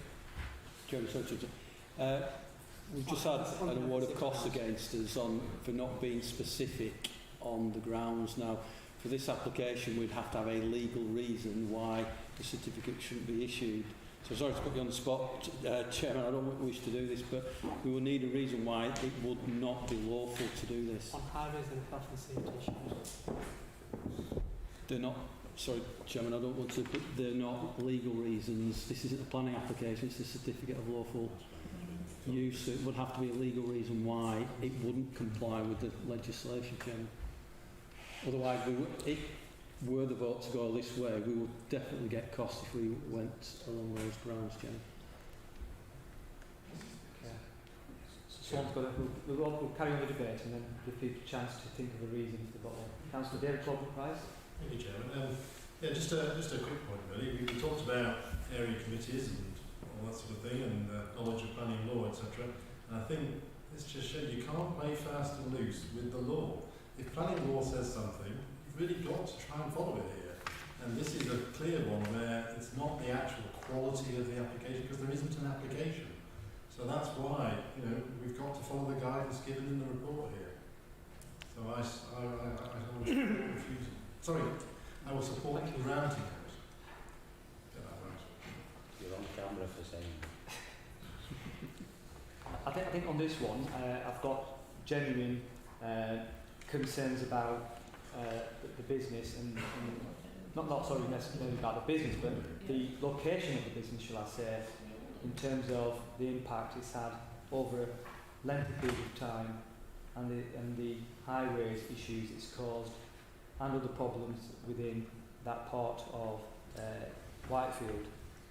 And I think we all agree, I think that there are certain buildings and businesses operating within the borough which are more suited to other areas, and if we could turn back the clock, they wouldn't be located in them areas because they do cause genuine problems for local residents. So I can see where Councillor Ashton Mood is coming from, and I take on board what Councillor David Price is saying equally, because obviously the rules are the rules.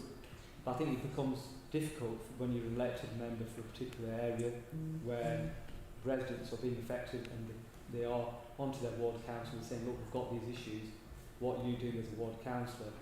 And I do accept and I do appreciate the rules, they are there, and the points Neil Watson has made in terms of the cost issues, but I think it does make it difficult for ward members, and here I think what's made it really difficult is the changing the rules, and that's the fact. I think the intention, when I've read about it, I think the intention was originally to help support our town centres, but it's had a knock-on effect outside the town centre in terms of buildings and it is what it is. Mike, do you want to come in? Yeah, I mean, it's straightforward. This, I mean, we come across this not all that frequently, but since the rules have been changed, it's there. It is a black and white, and as Councillor David has said, it is black and white. It is not a planning application. Now, whether we can find ways of making life a lot better for the residents, irrespective of this, is something I would be interested in looking at, to see if there's areas surrounding that development that we can bring into play, other measures. But clearly, as we heard from Mr. Watson, it is black and white, confirmed. It isn't a planning application, that's gone. But we need to find some help for supporting the residents and their problems. So I think it's down to excuse me, it's down to Pendle maybe to have a look at that and see if there's other ways we can tackle this with the support of the ward councils as well. Thank you. Any other speakers? Ask Jad, have you come up with a reason that you want to put forward? Neil Watson is asking for a reason. Just vote against it.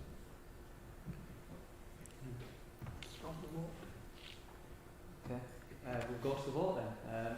So, there's a recommendation for approval. All those in favour, please show.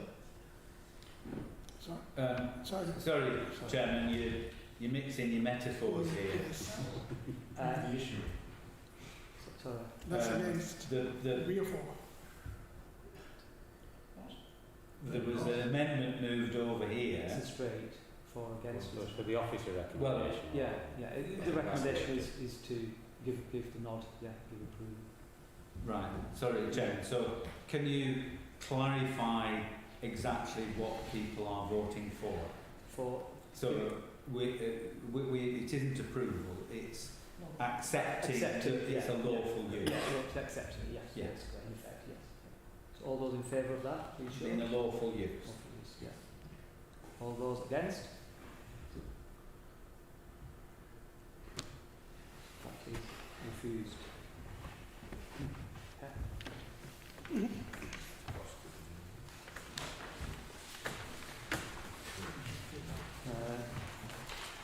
Okay, we'll go back. There's a couple here. Sorry, can I just ask, are you here for a particular item? Thank you, Chairman. Yeah. Which item are you here for? Well, it was the first item on the planning applications, but it's not been covered yet. Yeah, the waterside bungalow. Okay, we're coming on to that one now. Sorry. Yeah. Okay, yes. We don't wish to speak. No problem. No, that's fine. So this is waterside bungalow in Briarfield. Over to you, members. Comments? Neil? No, Chairman, it's all set out. It's against another Greenbelt issue that we have for an extension of the curtilage. We go back to the issue of what's appropriate and what's inappropriate developments, and unless it's set out in the MPPF as being, it actually termed it not inappropriate by Dint's appropriate development. This isn't one that is contained within the MPPF as being appropriate development. Therefore, it is harmful to Greenbelt. And indeed, Chairman, just down the road from literally a few hundred yards away, we refused an application for an extra house on a scheme that was approved because of extra paraphernalia outside of the property. It's one of Councillor John David's recommendations many years ago. So we have as a council said that the impact on the setting and the Greenbelt is something that we need to look at, and indeed that was upheld at appeal. So Chairman, as an appropriate development, you go back to the test unless there are very special circumstances to allow an extension of residential curtilage, then it is harmful, and the application should, in accordance with national policy, be rejected. Okay, up to the debate. Sarah? So we're in the beneficial or non-beneficial position of being able to look exactly at the impact on the green belt. And we can see it. It's like a scar. For me, the critical paragraph is in the middle of page 5.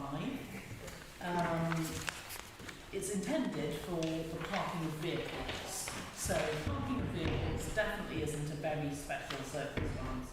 These would clearly alter the character of the area and lead to the loss of the openness of the land. Well, we can see that, can't we? Currently has no man-made features. Well, yes, it does. And it will be visible in the green belt. So that's when you're in the green belt looking on it, you can see it. Obviously, if you're standing on it, you can look on it. The development would therefore adversely affect the openness, and as such would be inappropriate development harmful to the green belt. So I suspect that many of you can guess where I'm going with this, given my voting on the very first item, which had a lot more to recommend it, in that people benefited from that business. This is just somewhere to park your car, and it's enormous. We were trying to work out how big it was. We think it's about the size of the Wilson Run, which is enormous. So therefore I propose that we refuse this and see the green belt restored. Seconder? Chairman, I would second the refusal. I think that creating an area where you can park 8 vehicles for a bungalow, it isn't reasonable. I don't think we should be looking for special circumstances that would justify such a basis. I'm not sure about the comparison to the size of the Wilson route. It's like saying, well, it's the size of Wales. I'm not suggesting it is, but I don't think it's very meaningful. 8 cars for a relatively modest property, and you know, the fact that it's in the green belt is, of course, significant. Thank you. Any other speakers? Davison. I'd like to express my support for refusal as well. I think the point has been made about the fact you can't dance about on this one and say it's specialised in any way. There's no wriggle room on this one. It's an absolute non-starter. Unless you wanted lots of cars to have an overnight accommodation for training some dangerous guinea pigs or something, I don't know. But it's an absolute non-starter. So I'll support refusal. Yeah, thank you. Just a couple of questions, Neil. If they were asking for, say, they've got 3 car parking spaces currently, came back and said, we want, I don't know, 3 more, would that be reasonable? That's the first question. Secondly, in the report there's a mention of the material that's been used. If that was changed, something more suitable, would that make a difference to your recommendation?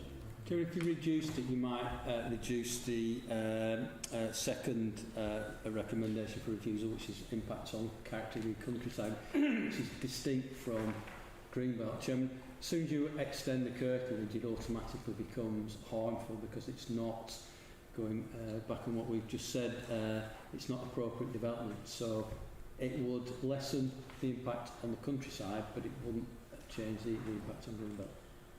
What about the issue about the material, if to change that to something? It would help in terms of the visual impacts on the area, Chairman, but again, one of the biggest impacts is going to be having 8 vehicles parked there, up to 8 vehicles, because that's the above ground issue, and that's what you would see as the extension and the impacts visually certainly from longer distances.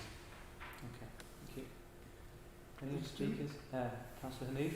Thank you, Chairman. I don't know how many people know the history of this, Chairman. This is a piece of land next to where the individual lives.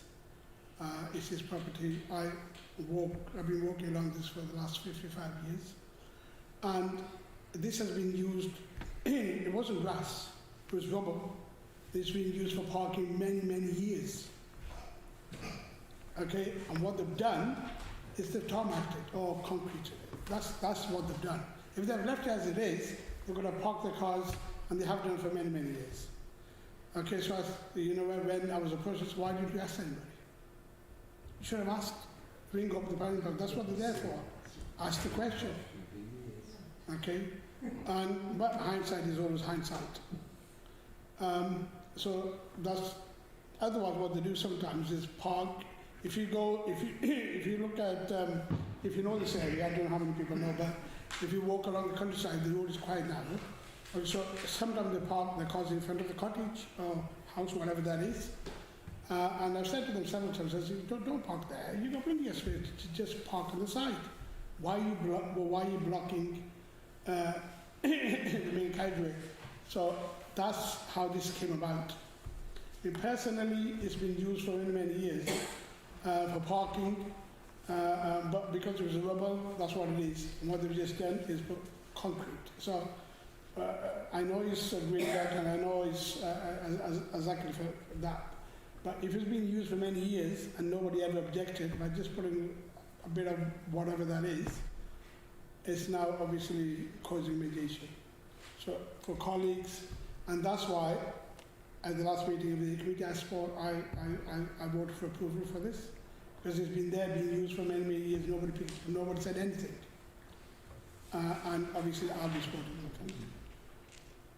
How long has it been in its current Chairman, I haven't researched the history to it, but with due respect to Councillor, if it's irrelevant here, you've got an application before you. If they want to try and establish that it's lawful, then, as with the last application, they should submit a certificate of lawfulness and we can deal with it from there. But this is a planning application for specific development. That's right. Any other speakers? No? Councillor Tomwick. Thank you, Chair. Can I just first ask through you to Neil, is the issue here permeable versus non-permeable surfaces? No. Chairman, I would say that the surface is permeable as it is. The main issue is that of the green belt and the impact on countryside. Chairman, I think that it's very important that we respect the character of our green belt and any such sort of things into it should be stopped. I think 3 parking spaces for a bungalow is more than enough, and an additional 8 is just unreasonable. Thank you. Councillor Neave, do you want to come back in? No, I was just going to say, obviously refuse, through yourself, Chair, can I ask Neil, if it's obviously refused, what are you asking them to do? To go back to the original state it was? To the rubble? We would... you can't impose making it into a field, can you? Because it's been there for such a long time. So that's the question. I'm just trying to understand that if it's refused, what are we asking them to do? You can't force them into a field because it's not been a field for a long, long time. So what are we, through yourself, Chair, if Neil can obviously guide me on that? Chairman, we would... stemming from what's been said, if they want to try and keep it, then we would advise them to go for a certificate of lawfulness to establish it, because with due respect to everyone here, we don't know the full history when it was done. It was done a while ago. Yeah. Well, it was done a while ago. It wasn't done recently. Chairman, the beauty of Google Earth is we can track that very, very precisely. Okay. Yeah, thank you. Any other speakers? No? Okay, we've got recommendation of refusal, which has been moved and seconded. Supporting the officer recommendation for refusing the application as it is. So all those in favour of the recommendation, I'll word it like that, then it's clear, of the officer's recommendation, all those in favour? All those against? Okay, so the officer's recommendation is carried. Okay. Now we're going back to at 9 o'clock. We can do some real strategic stuff now. 2 hours. Right. Above your head, it will make a noise.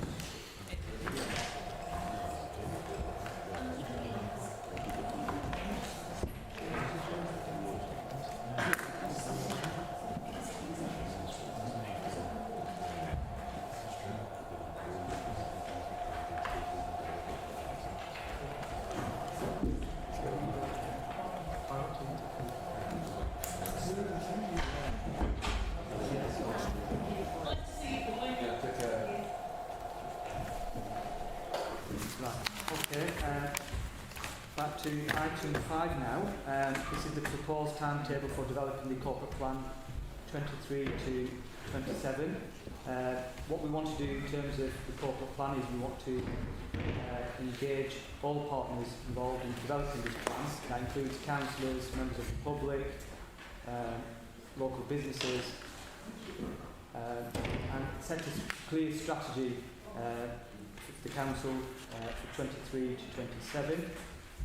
And what's linked to this is the Life in Pendle survey, which is obviously will be helpful in incorporating that within the corporate plan, as will be the corporate peer challenge which we've recently had, and that will be incorporated within the strategy as well. And I move that we adopt the timetable which is on page 2, and I'll move the recommendations as set out. Someone will kindly second that. I'll second that to the Chairman. Thank you. Councillor Wick. Thank you, Chairman. You introduced this next section of the meeting by saying that we're going to talk some real strategic stuff. And you said you want to engage all partners. And yet, was it just last week in this council chamber, just a week ago, that you and your administration, Chairman, forced through sweeping changes to the democratic structures of this council, and the consequent impact on residents, without one jot of consultation, and yet here you're proposing a 9-month-long process to what we've got a large partner engagement event, reconsultation, workshops with these people, engagement sessions, targeted groups, all this and that and the other. Frankly, Mr. Chairman, you're spending an inordinate amount of time on corporate bull. A lot of this agenda is corporate, and I can't say the word crap, but if I just said croup like that perhaps just sort of gets past you. It really is astounding. Pendle Council has been hugely successful in getting things done over different administrations of different colours over decades. And it's outstanding, and it was recognised in the corporate peer challenge that, you know, what we've done with Pearl, Briarfield Mill, Northlight as it's now called, is absolutely outstanding. That is what Pendle Council has been good at, not all this corporate bull. There are people within this organisation who get things done, and you are just tying a huge amount a huge number of people and putting a huge amount of effort into stuff that is, frankly, a lot of paperwork, a lot of corporate bull, and I just despair that this council is going down an utterly wrong route, and we are going to end up in a huge mess of your own making. I'm going to vote against this. I think it's just wasted effort, and it's putting energy and things. I've got a moth dangling around me now. A huge, probably the time of night actually, but we're going to put a huge amount of effort into this, and what you're going to have at the end of it, a tone, and it is not going to benefit the residents of Pendle at all. Let's concentrate on what we need to be doing, which is delivering the services, providing the support for local residents, not getting bogged down with all this bureaucratic mumbo-jumbo. Thank you for your positive contribution as always, Councillor Wick. Councillor Sarah Colvin-Price. I've been a councillor for just 8 years, and in that time I see, as well as in my working life, that it is so easy to get bogged down in the here and now. I've got a new correspondent who writes to me several times a day on things. He is from Southfield and Marsden, and I reply to him every single day. And it's very easy to focus on the minutiae. We've seen this tonight with the planning applications. They are passionate views expressed, and those planning applications are so important to the people that are speaking about them. And it's so easy to sit here and focus on my regular correspondent who writes to me every single day, and on these people who have very strong views on very specific things. And because we're so focused on all of those things, rightly, serving residents, I think it's so easy as well to have the bigger picture, the important focus, the strategic direction, put that on the back burner. You think to yourself, I've got to read about this planning application, I've got to reply to this resident in Marsden and Southfield. And actually, this process is forcing us to focus. It's forcing us to stand back and see the wood for the trees. And that's what we've got to do. Because Pendle is a place that is changing demographically, sociologically, economically. And we need to be strong enough, able enough to take on the challenges that we face. And this timetable, though long, gets that public engagement and helps us do that focusing. And then when we come out the other side of it, we are all aligned, ready to work until 2027 on those shared goals. And that is the point. It's to stop us being waylaid by the everyday, the important everyday, but nevertheless the everyday. Thank you. Councillor Iqbal? Chairman, can I just ask a couple of questions? Maybe not to yourself, Sarah's not here, but Rose maybe could help. It talks about promoting engagement sessions and facilitating engagement sessions with targeted groups. Do we have any thoughts on how you're going to do that? Not you personally, but the council at this stage? I think it's just initial ideas and talks yet. I think we want to, like I said, want to engage with members, want to engage with members of the public and business, and ask them for what they feel is important for Pendle, what they want to see here in terms of what we want to achieve as a borough between 23 and 27. I get that, but in the past when there's been engagement with the public, you and councillors will know that it's been very sparse. But I'm trying to tease out whether there's any early thoughts in terms of how you're going to do it. We're going to think outside the box, or we're going to try and do it virtually and things like that. It's a genuine question. Through you, Chair, that is a very important question, and we'll be looking at a range of approaches to get to people.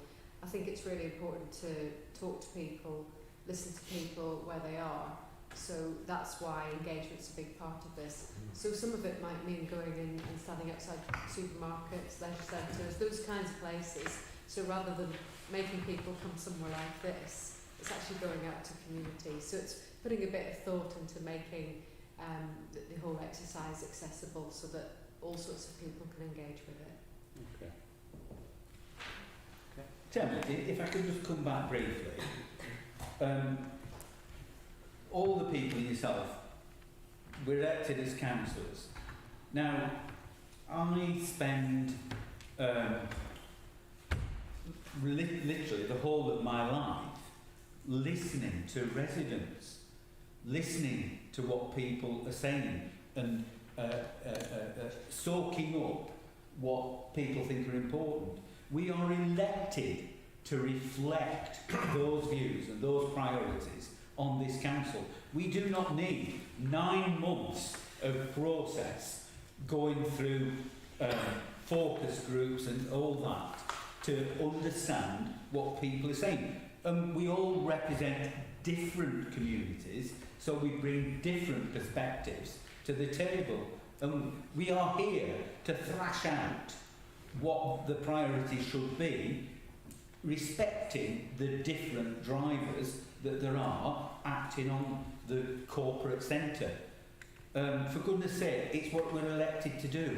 Why don't we just get on and do it? Councillor Mike Bolthorpe? Yeah, thank you, Chairman. I hear what Councillor Whitney's saying, and I've quite a lot of sympathy with that. We do listen for our residents, but it's only last week we were getting accused of no consultation.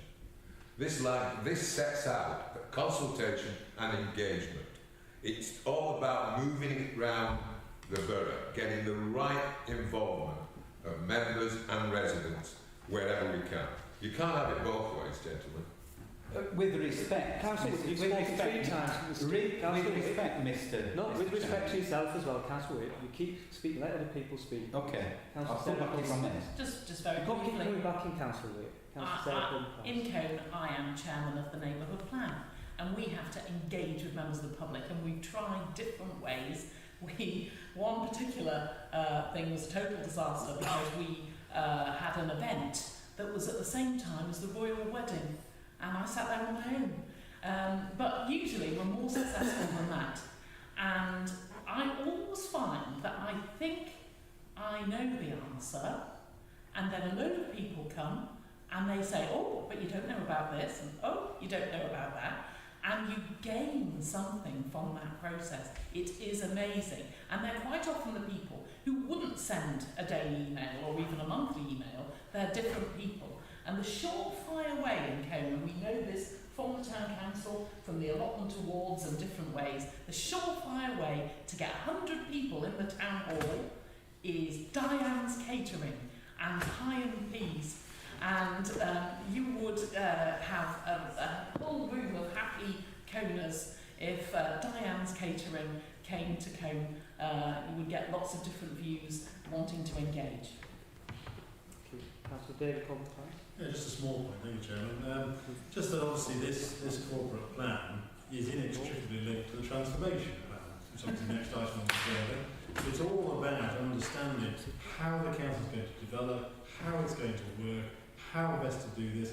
And obviously, I know these are sort of swear words in the dictionary: professionalism, efficiency, corporate approach. I know the corporate approach has not been your bag, because obviously you've not been in that world in the council for 40 years or whatever. So it's all about doing these things efficiently and professionally and engaging with people in the right kind of way. And it is inextricably linked to the transformation plan. It's understanding where the council priorities lie and how to deliver them. And obviously it runs from 23 to 27, so we need to do some transforming, otherwise we just won't be here as a council in 27 anyway. Okay. I think we've always had for many years a corporate plan. Councillor Wick has been deputy leader for quite a number of years. There's been a corporate plan, and what we want is, Councillor Wick suggesting that we'll do this and then it'll just sit on the shelf. That's not the intention this administration's got. It might have happened in the past, but we want to make sure, we want to engage with different groups and interested bodies. And we don't always have the answers, we don't always know what's best, and that's the reason we want to do it. We want to listen and engage with all our partners and make sure we come up with a positive corporate plan for the borough. So I will move the recommendations as set out. All those in favour? Against? Okay. Fine, that's carried. Next item is transforming Pendle programme. This is the first quarterly report which was promised, and here it is. It's an update of where we are in the process. What we want to do is set up a member reference group which will engage and work within this process, and it's about positive input and engagement. And I think what we want to make clear is it's not just necessarily about the financial element of it, it's about making sure that this process, this transformation process that is underway, is looking at improving services and efficiency at the same time. So it's not just looking at financial savings. It's about, Councillor Price. Yes, thank you, Chairman. Yes, pleased to see this report. Pleased to see our first instalment. And obviously, Mr. Coulter is getting his teeth into things. So you can see there's been a lot of good work done on a whole range of different topics, covering the relationships we have, the sorts of services we provide, etc. And obviously how we finance those. So I think there's some good progress made. I know we've got a little update on the sheet in front there, so I'm going to moved on a tiny bit with Liberator there, which is good. One of the biggest costs we have, of course. So I think it's a good start. I think we look forward to having our meetings as a transformation member reference group. We'll see how they develop and see if we can push this process along as quickly as we possibly can, as we need to. So I'll second the recommendation. Thank you very much. Councillor Wick. Thank you, Chairman. Councillor David Coburn-Price, in the last discussion, threw out a bit of a jibe. Been here 40 years. I have to say, Mr. Chairman, that 42 years ago, when I was first elected to Pendle Council, I was angry at the way that the council was run. I was angry. There was at the time a Conservative administration, which was soon outgoing. Perhaps that's the same situation here. At the time, the planning committee met behind closed doors, and the very first speech that I made in this council chamber was to open up that planning process to public scrutiny. And eventually we won that argument, and many other benefits as well. But I am as angry now as I was as angry then at the way that this council is beginning to operate. And I reflected that in the last discussion. And Councillor David Coburn-Price said, well, we need to be acting professionally. No, we need to be acting democratically, because that's what we are. We are not professionals. We are elected representatives.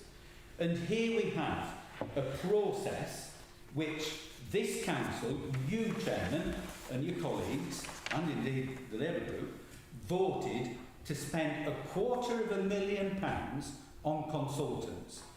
In effect, you've appointed a director by stealth with this Mr. Coulson. Poulton. Poulter. Right. Well, I'm sorry, but for most councillors, and I appreciate there was a session the other night, which I couldn't attend, but for most councillors, not sat up here, not listening, not engaging with people, and we're blowing £250,000 on this. Now, your group voted to reduce the budget. I won't say achieve savings, because I think that's a misnomer, by £500,000 on the back of this process.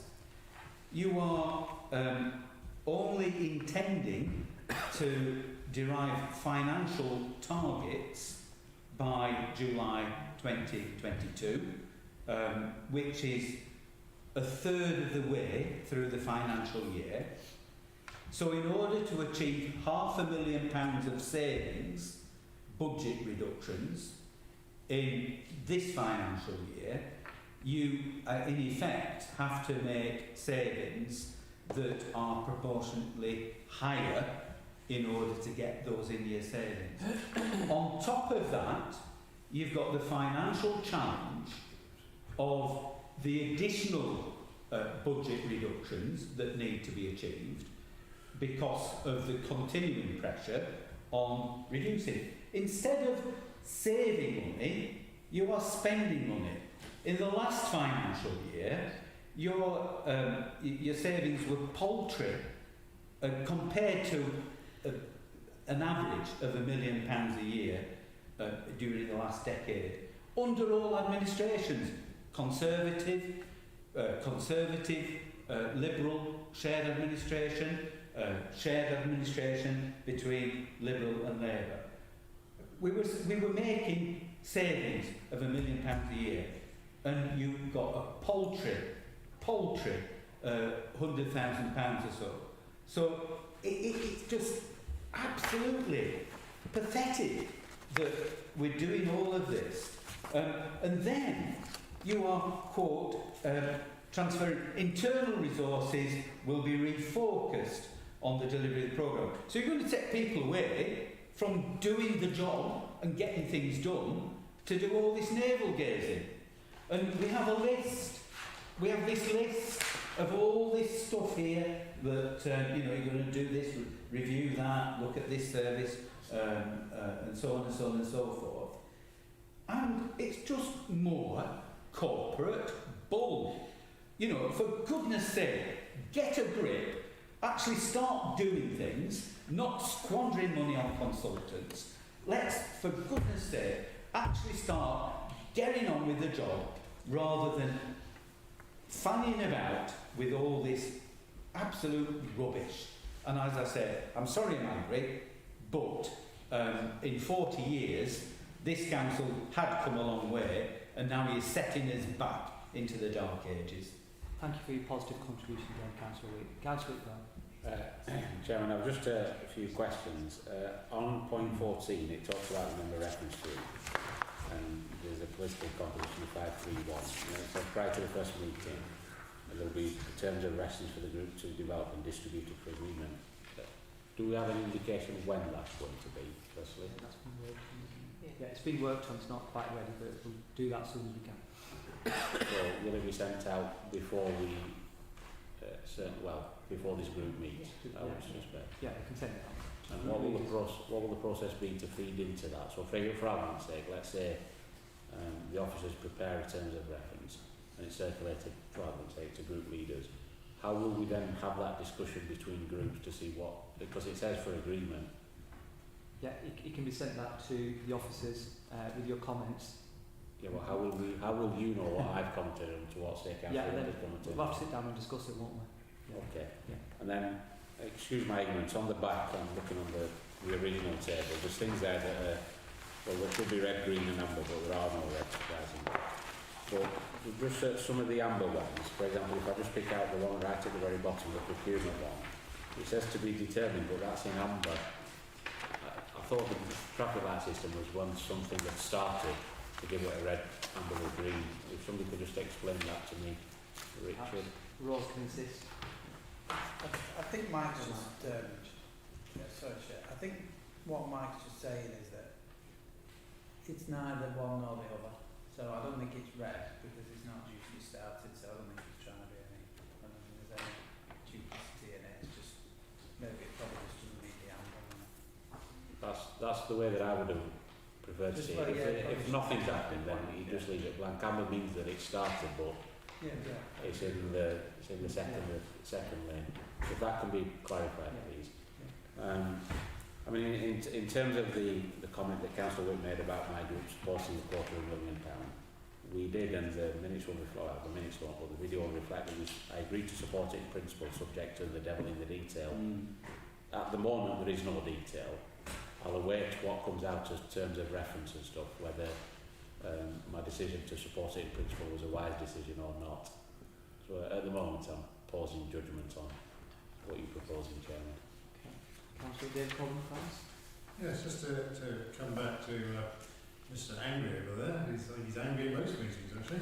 I'm guessing it's one of those ones, say you've slashed £1 million from the council budget year after year after year. Unfortunately, means a lot of those cuts are in the wrong places. That's the thing. No, we made sensible choices. We didn't Mr. Chairman, I did not say that we had slashed £1 million from the budget. Why do you the record will show. I don't care about the record whether it shows or not, but what you're saying is... He cannot put words in my mouth, Mr. Chairman. Councillor Wick... He cannot put words in my mouth. Feel you've got the right to interrupt every meeting you sit in. Stop interrupting. Yeah. Mr. Chairman, if Councillor Corbyn Price puts words in my mouth, I will challenge and rebut. Councillor Wick, so listen to your own videotape after when you get on. What you so just Mr. Chairman, he said that I said slash the £1 million in cuts. I did not say that. Councillor Corbyn Price said that. He should retract. Councillor Corbyn Price, continue, please. Thank you, Mr. Chairman. The whole thing is the fact that the council has got to re-engineer the way it does things.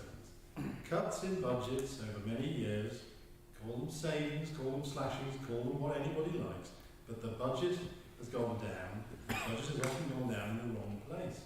The cuts of people that that have happened over many years as well. We had lots of presentations when I first started as a councillor about where the changes had happened, what the department structures were, etc. That's what re-engineering is all about. It's time to step back and look at the way the council does things, the way it delivers the services. We've got fantastic services all over the place, driven by whole different departments, and now what we need to do is make sure that we're doing it in the right way, with the right people, in the right levels, etc. That's the key to it all. It's re-engineering, because if we don't, this council will not survive. It doesn't have any choice. I think Councillor Witt seems to think there's a sort of, I don't think he thinks there's a magic money shield. I think there's a fairy godmother sitting beside him there somewhere. Because no one else is going to actually magically transform the council and its finances in order to ensure the council survives. So it's a time of wake up and smell the coffee, as it were, and say, well, we've got to re-engineer, and that's what this transformation process is all about. I think, to be honest, I'd probably encourage him not to probably turn up with his 531 committee, otherwise it'll explode with anger every single meeting with the amount of corporate stuff that it's talking about. Come on, let's be sensible. Come on, we've got some really serious business here. Transforming the Pendle programme. And I apologise. I'll just finish what I'm saying. And we've got some really serious business here. And what is very unhelpful is talking to all councillors here. I'm not going to single anybody out, but we need to grow up and come on, let's be sensible about this and work in a positive way. I mean, I accept what Councillor Wick says in terms of it's always been difficult since the last 10 years having to save money, but what seems to have happened is we've been cutting people, as Councillor David Colin Price, I agree with that comment. We've been cutting staff, certain departments really, really struggling, and we need to make sure our departments are strong and robust, and this review is looking at all that. Councillor Wick referred to savings. Yes, I accept savings have been made over the years, and significant amounts of savings, but we still have been using reserves, and the reserves are dwindling. As we all know, all the councillors, we can't continue using reserves, and we've been told that for years by Dean and currently as well by our Chief Executive. We can't keep using reserves as we have been doing. And this is the reason the Transforming Pendle programme has been set up, to make sure that we, going forward, are in a much stronger financial position, as Councillor David Colin Price has pointed out. Otherwise, we won't be here.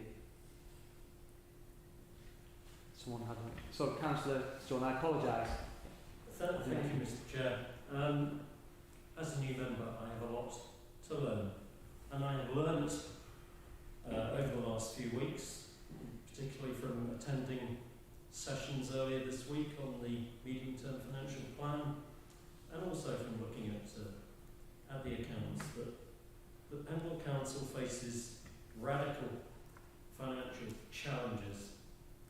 What I also know is that Pendle is not a simple organisation which can be determined, the fate of strategy cannot be determined by 9 elected members. It is not a simple world that we live in. It is a complex and professionalised world. And therefore, I'm a little surprised to hear people opposing the drawing up of a perfectly sensible corporate plan. It seems to me that we have a duty and a responsibility to our residents to ensure that the council is put on a firm, sustainable financial footing. That has to be done in conjunction with a sensible, well thought out and integrated corporate plan and a transformation plan. Thank you. Thank you. Okay. The recommendations have been moved and seconded, so all those in favour, please show. Against? Thank you. Next, item 7 is UK Shared Prosperity Fund. The share which Pendle has been allocated is £3.6 million. Again, with a lot of this funding, the deadlines are really tight. We've got to put our bid in by the 1st of August, which doesn't give us that long at all. The Prosperity Fund is in 3 broad terms, which are on page 2 at number 6.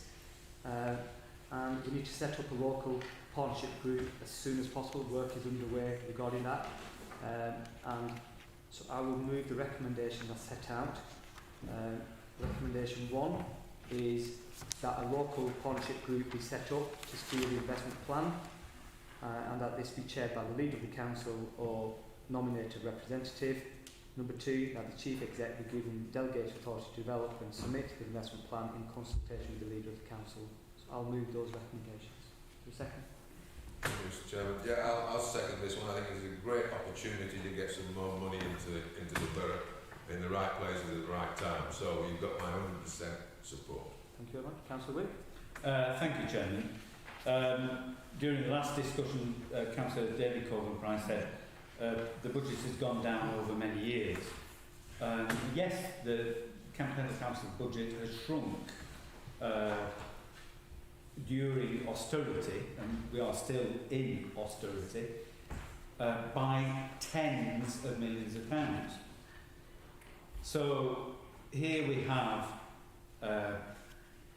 an opportunity for £3.6 million when the money that has been lost to Pendle and its residents will total 10 times that amount over the last decade. And reference was made to making savings, I would say sensible savings, of averaging out £1 million a year. And over the last 10 years and more now, every time £1 million was saved, the government took another million off us. So you were running to stand still. Now, I welcome this investment. I think, you know, it is very welcome indeed. But it is a tenth, if that, of the money that has been lost over the last decade and more. But this is all supposedly about levelling up, and I would like to see a levelling up within Pendle of the funds. We've got £25 million from the town deal in Nelson, £6.5 million for Common. Where's the funding for the West Craven communities? Where's the funding for Briarfield? Let's have some parity, some levelling up across Pendle. And so when we're talking about community and places, we should be looking within the borough, ensuring that there is a fair distribution so as to level up some of the funding that has been applied and acquired for Nelson and Combe, and look at the residual parts of Pendle to ensure that they get a fair crack of the whip as well. I support this. I think we need to seize it with both hands. It really is not replacing in any shape or form the funding that we have already lost, and what we ought to be doing. And colleague over here said that, you know, we've got radical financial challenges, and the root cause of those radical financial challenges is the removal of 70% government funding since 2010, and the consequent reduction in the size of Pendle Council's budget and the reduction in the number of employees that we've got and the capacity that there is for people to actually do things. So yeah, let's get on with it, and let's shake that magic money tree a little bit more. Councillor Iqbal? Just in terms of the first recommendation, it says to set up a local partnership group. I'm conscious it was only 2 months before that deadline. What's the composition of that local partnership group? It's being worked on. It's not been finalised yet. So when will it be finalised? Because times of the essence, I would say. Yes, yeah, we appreciate that. We are aware of that, yes. John, we couldn't really finalise that without coming to this committee, depending on what you wanted to do. But we'll share that. We've got ideas behind it, and there'll be the 3 subgroups sitting under the investment group as well. So the partnership group, should I say, looking at the 3 individual strands. So there was plenty of opportunity for all players, shall we say, to get involved in this. David? I think this is a small help. You see in para 19, so we don't need a full detailed costed package. It seems like one of the good themes are going to come out. And I think it's absolutely right. What we should do is really put their thinking caps on, brainstorm a good bunch of ideas and come up with a whole portfolio of things that could benefit the entire borough. There are places that could do some money. I'm sure plenty of the villages within my ward would like some money. I'm sure they can come up with ideas. The interesting thing about this one I noticed is that it's primarily revenue based. So we're talking 85–90% of it is revenue based. So we've really got to think about how we use that, and therefore it's looking at investing in things that aren't bricks and mortar really. So we have to be interested to see what the guidelines yield on this one in terms of how to spend it. But yeah, excellent stuff. Councillor Goldthorpe? Yeah, I've got to say, it's already been flagged up that we should be looking at the villages particularly, and some of the towns. Places like Barrowford, Blacko, Salterford, Falridge, all the areas that didn't get it before. It's already in there. We've already discussed this. That's where we should be putting the money. That's where I said I fully support it at the beginning. I think we've got a number of areas we could use it in. It may not all end up in there, but I would absolutely expect something to end up in the direction of West Graydon and the villages around in Pendle Rural.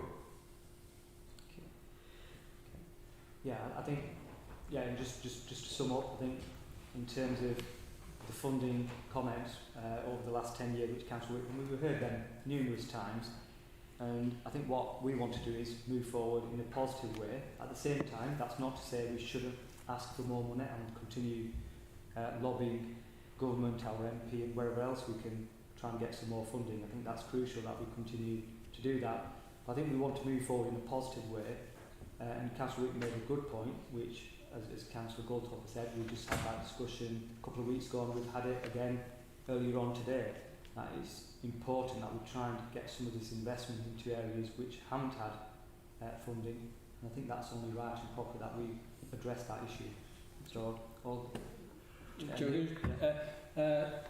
if this goes through now, which hopefully it will, it sounds like it will do. We're going to have forums tomorrow on the website. We're going to have to sift these and put them into, there are about 41 different categories the government tell us we've got to look at initially. We need ideas for schemes, so that will go out for anyone, any community group, any individual to start to try and give us some ideas of what they want to see locally. And those will go out tomorrow with some focus groups, hopefully the week I get back from leave, first week in June, to try and start the thinking in more detail. Thank you. Okay, so all those in favour, please show. Okay. Against? That's carried.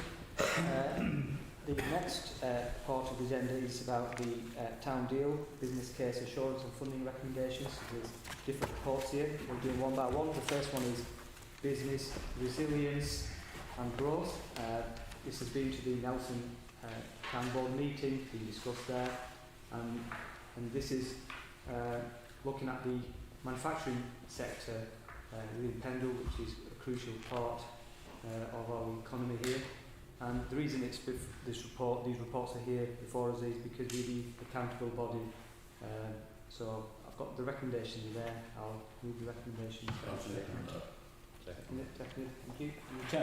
Councillor, I just want to make a general comment, and this applies to the whole of this raft of proposals that's coming forward under this item.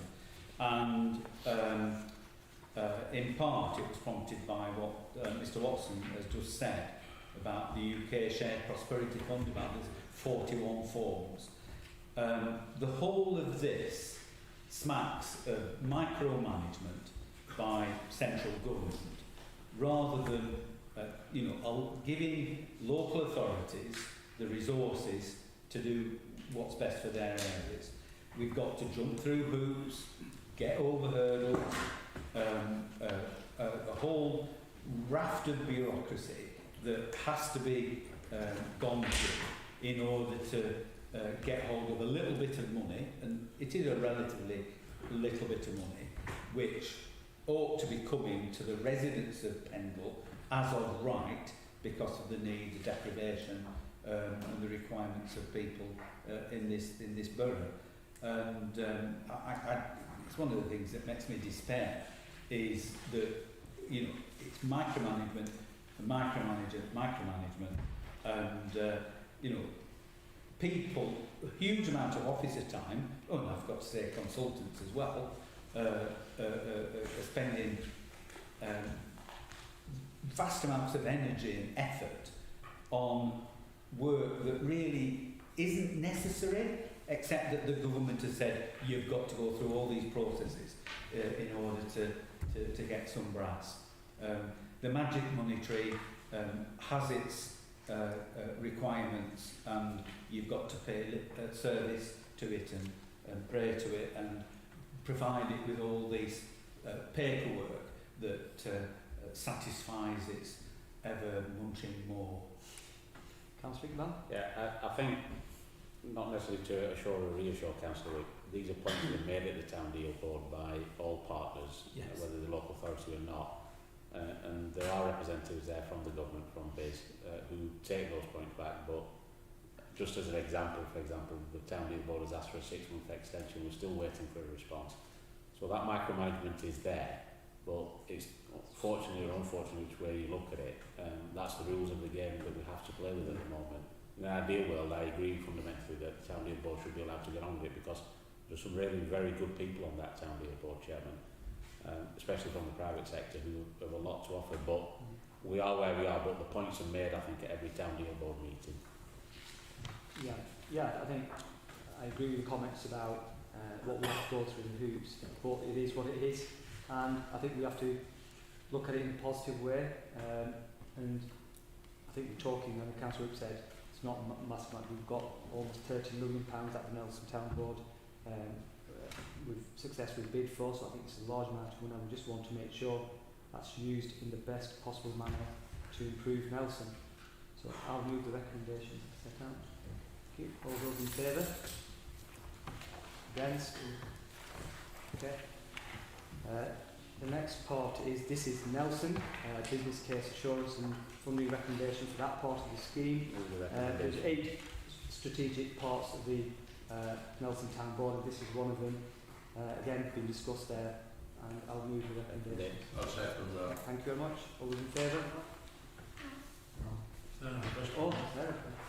I'm so sorry, I'm not on the Nelson Town Board, I'm not a Nelson councillor, and I saw on page 6 about problems, not problems, but it was not a brilliant business case or benefit cost ratio for this scheme.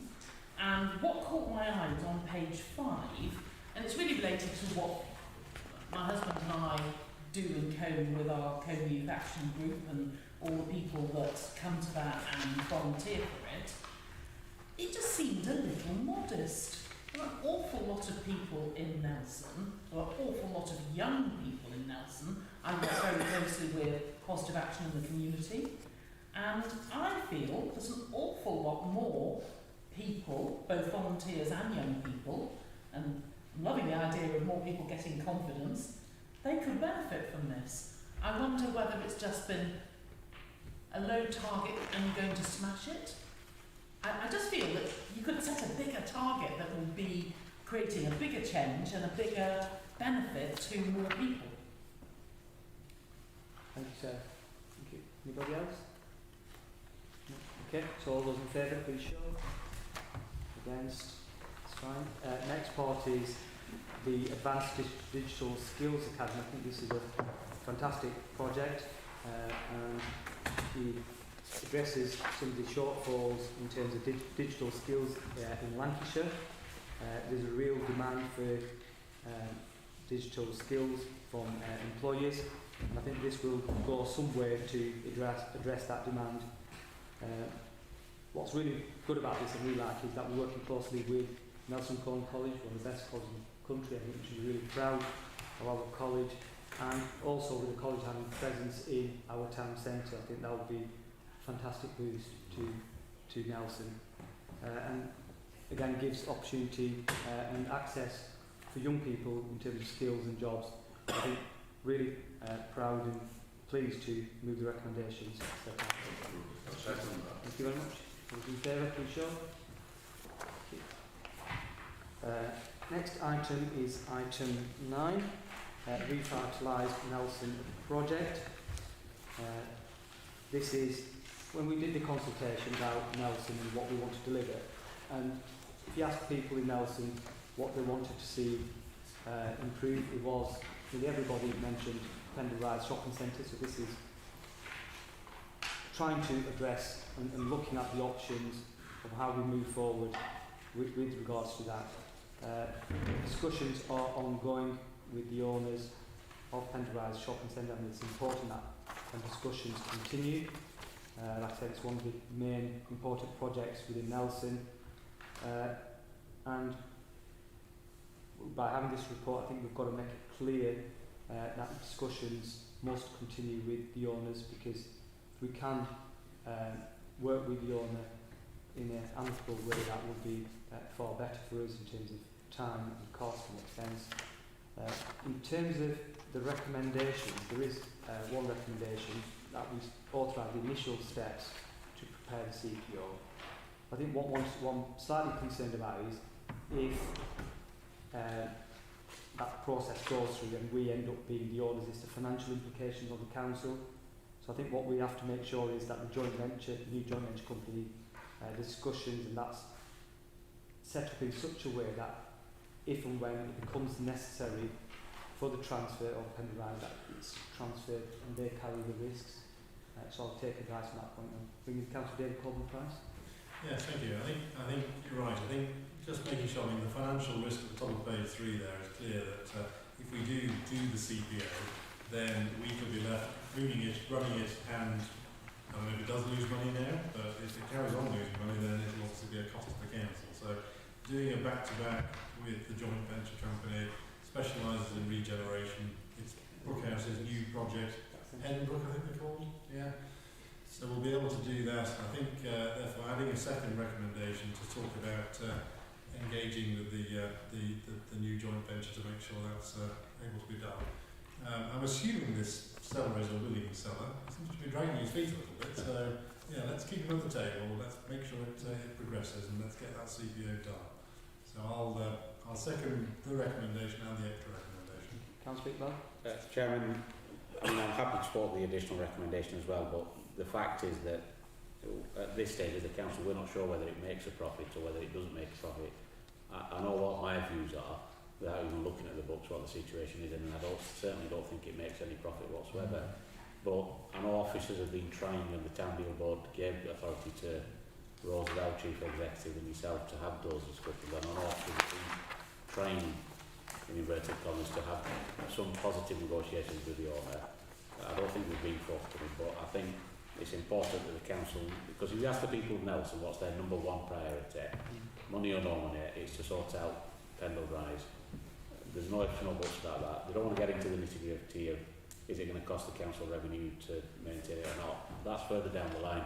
But I think it's important that tonight we take these initial steps to endorse this recommendation of the CPO, because I think that will give our officers the additional negotiation power to the owners to say we're now getting very, very serious, and unless he wants to play ball and be a willing seller to the council, that this is an option available to the council, and I think it's important that we endorse that unanimously. Thank you. Councillor Whip? Chairman, I think this is where I come back to the comments about micromanagement, because the timescales for the Town Deal investment are such that there could well be a significant mismatch between the availability of that funding and the processes required for a compulsory purchase order. I agree with other speakers that if you ask people sorting out this property is the number one priority. It's regrettable that there wasn't funding from other funding streams to assist with this, and it's rather trying to get a quart out of a pint pot in terms of the town deal funding. There is significant risks. Imagine if we did take this property over, the business rates alone liability would be crippling, and whether the JV could absorb those costs is questionable. I mean, my view is that you'd knock a fair part of the building down as soon as you could, because as it currently stands, it doesn't stack up and it doesn't make any contribution to the borough as a whole, and Nelson in particular. So there are risks. The government constraints in terms of the funding add to those risks, because it just may not be possible to go through all the legal compulsory purchase processes in the timescales required by the funding.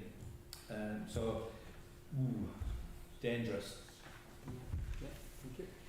Anybody else? No? Okay, so all those in favour, please show. Against? That's fine, that's carried. Next item, item 10, is transfer of facilities and services. Councillor David Holden-Price. Thank you, Chairman.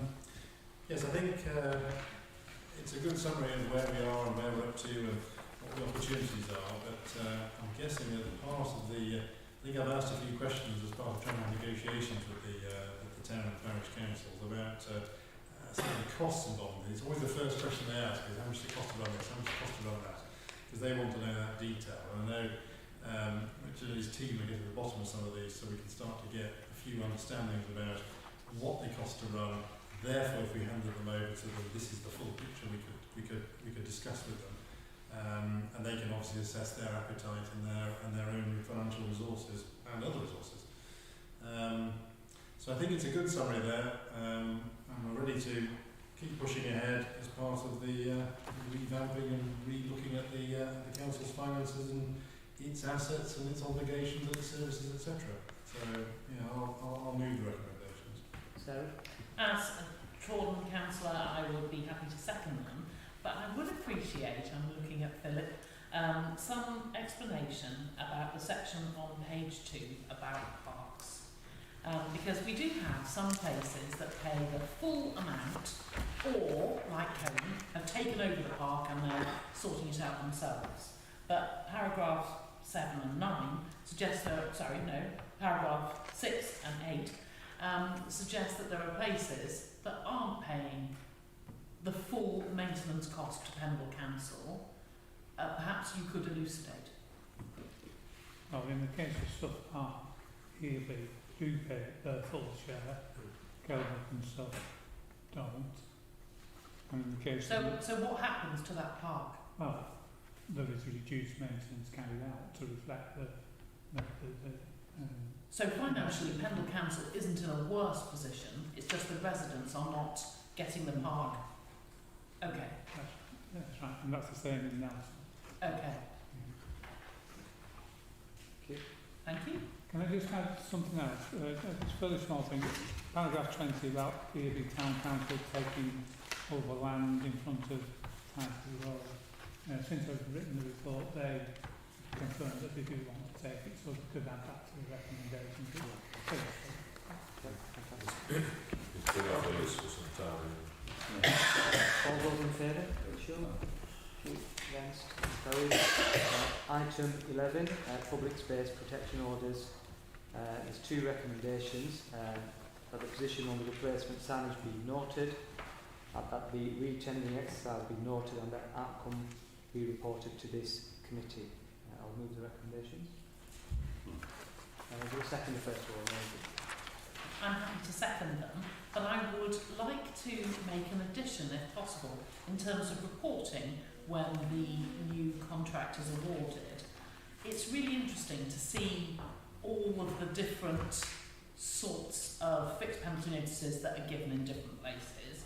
But I think, in the scrutiny and the evidence that we have had, it would be good to have a sort of separate column reporting back, saying how many complaints have been raised, how many fixed penalty notices have been, rescinded, and perhaps another column to say how many cases have been resolved.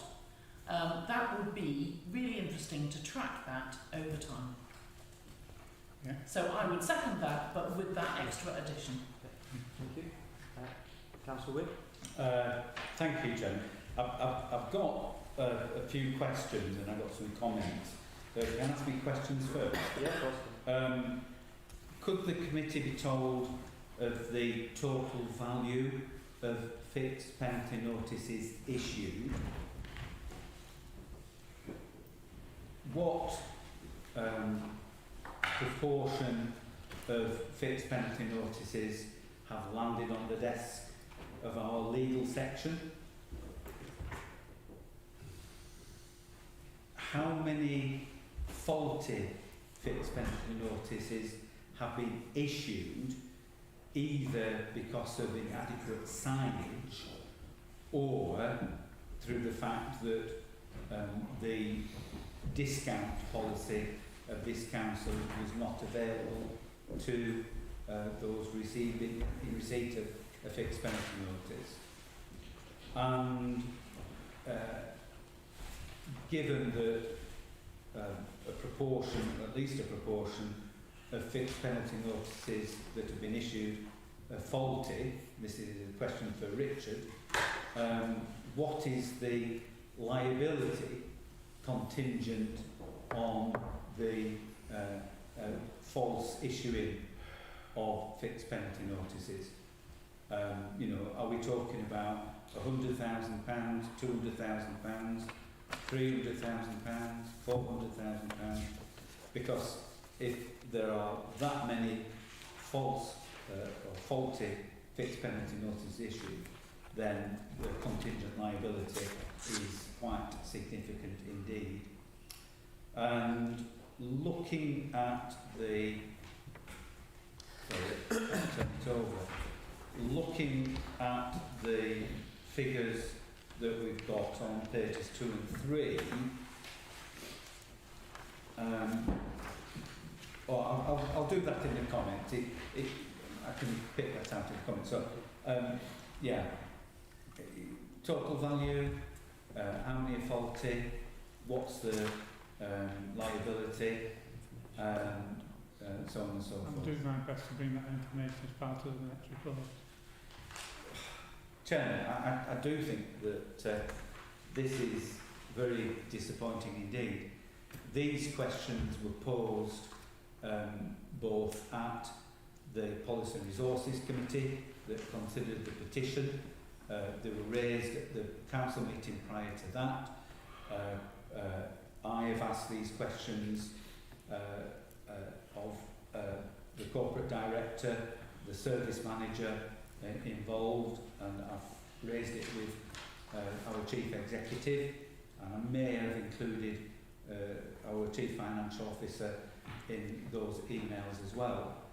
I am meeting a wall of silence, and I think these are of such significant import for the council as a whole. There is a jeopardy of hundreds of thousands of pounds to the revenue budget, and the council as a whole needs to be cited on those risks. So, I'm disappointed that we don't know the total amount of money that has been ripped off from local residents and shunted out of the area by this private enforcement company. But somewhere somebody does know those figures. We can look back at the comprehensive review that we had 2-3 years ago now. We can see the impact of the first years of operation. We can extrapolate from that, but quite frankly, the faulty fixed penalty notices, somebody knows how many there are and how many can and will be challenged. We're not going to get any answers tonight. I'm not going to get any answers tonight. But, Mr. Chairman, apparently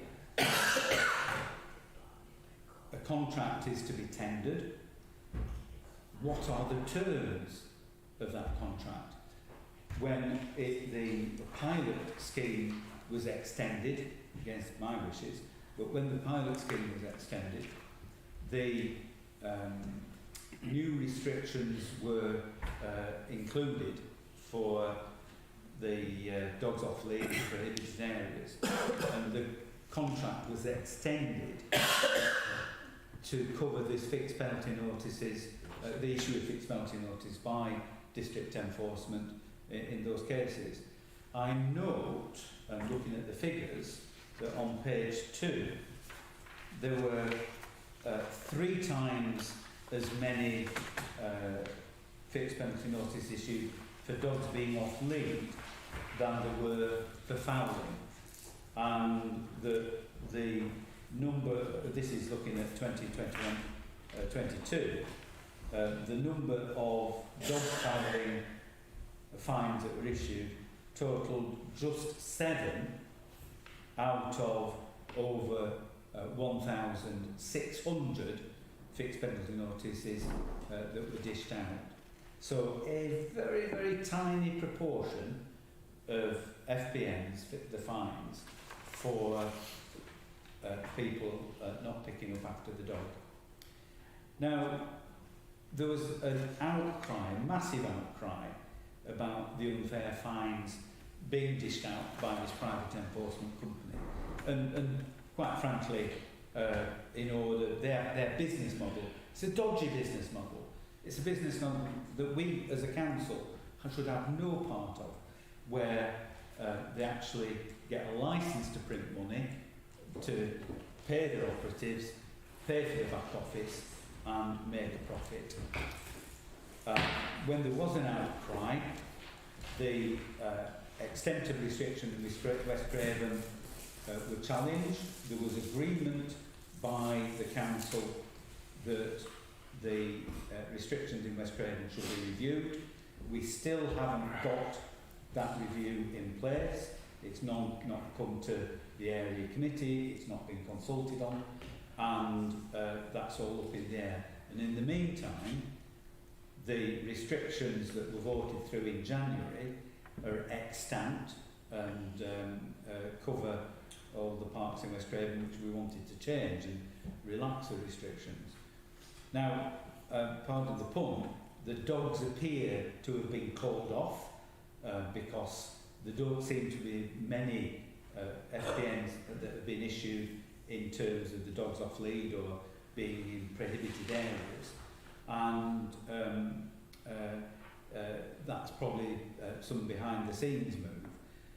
But when we're going to see the changes brought about that this committee agreed to, and in terms of the dodgy business model, this council and that company is flying in the face of the DEFRA guidance.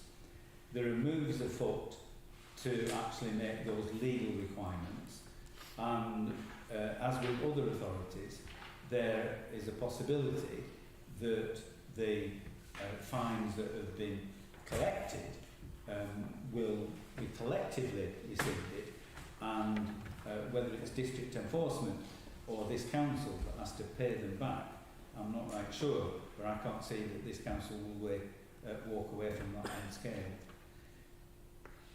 The sad thing is, Mr. Chairman, there has been no improvement in the cleanliness of the borough as a consequence of hundreds of thousands of pounds being dished out in fines. We don't have any cleaner streets, we don't have any less dog fouling, and the whole system is unfair. I'd like to know on what basis the tender has been put out, what's in the new contract. We don't have any detail on that. the terms of the contract to be extended yet again? Are there to be more opportunities for a private company to treat people unfairly and fine them for petty infringements of pettifogging rules and regulations? In terms of the signage, which it says there's inadequate signage and there's £3,000 to be spent on putting new signage in, will any of that signage be put in those parks in West Craven where it's already been agreed that the restrictions shall be changed? Because it just sounds like throwing good money after bad. Are we going to continue with enforcement in the meantime? Because we've agreed as a council that we're going to relax the restrictions. So many questions and so very few answers. Mr. Chairman, I don't think we should be renewing this contract. I don't think we should blindly allow the tenders to be put out without knowing what's in it. I think the whole report is inadequate, and I would call for a further report at the next meeting detailing answers to all the questions that I've been asking, and also deferring any tendering of any new contract until we as a committee have sight of the detail of what's actually included within it. Because I don't think, certainly we don't know, maybe you do, but it appears that councils don't have any idea of what's actually intended to be in the contract. And I think we should be fundamentally reviewing whether we want to do it or not. So, Mr. Chairman, are there any answers? Well, Councillor, with paragraphs 10 and 11, that summarises what the contract's about. It's a very sparse summary. Yeah, but it's already gone out to tender. We're in the midst of that. Well, Mr. Chairman, you've already gone out to tender. There was supposed to be a review before there was a decision on whether we'd go out to tender and have a new contract. On whose authority has it been re-tendered? And who's going to accept the tender? Is it just going to be reported that, yeah, we went out to tender, we've got Kingdom or District Enforcement, all these dodgy businesses that all lead back to a single person have been setting them up? You really need to know the detail of what's happening here, because there are huge risks for Pendle Council. Financial risks, there are risks in terms of the equity, the way that people are being treated. It really is not good enough. In terms of number 11 of the report, that kind of mentions some of the points, what's going to be in the contract and what we're asking whoever that may be, whoever the new contract is awarded to, that has to be included, and in addition the addition of Sarah. Just remind me, I've forgotten to be that long. I just asked that that the breakdown, as well as the fixed penalty notices that have been issued, that there's a separate column. I'm not an officer, I'm looking at you. That there's a separate column that says number of complaints, number of complaints resolved, number of fixed penalty notices rescinded, just so that we can see the actual volume of cases where perhaps there hasn't been a clear resolution. And just I would like to comment and say that if Taunton Parish Council, they're all farmers, a lot of them, they'll be tucked up in bed at 10 past 10, but if they were here, they would say that district enforcement has made a demonstrable difference at Ballgrove Park and throughout the village, and the fact that there have been fixed penalty notices, which they on their social media have highlighted, that has actually deterred people. And I think that's a large part of it. It's not the issuing of fixed penalty notices, it's the fact that people know that they cannot let their dogs foul, you cannot drop litter, you cannot behave in this way in Pendle. There's a chance that you may be caught and have a fixed penalty notice issued. So as well as all the things like presentations to schools and working with community groups and all those positive things, they're all the carrots. And then also there has to be a corresponding stick.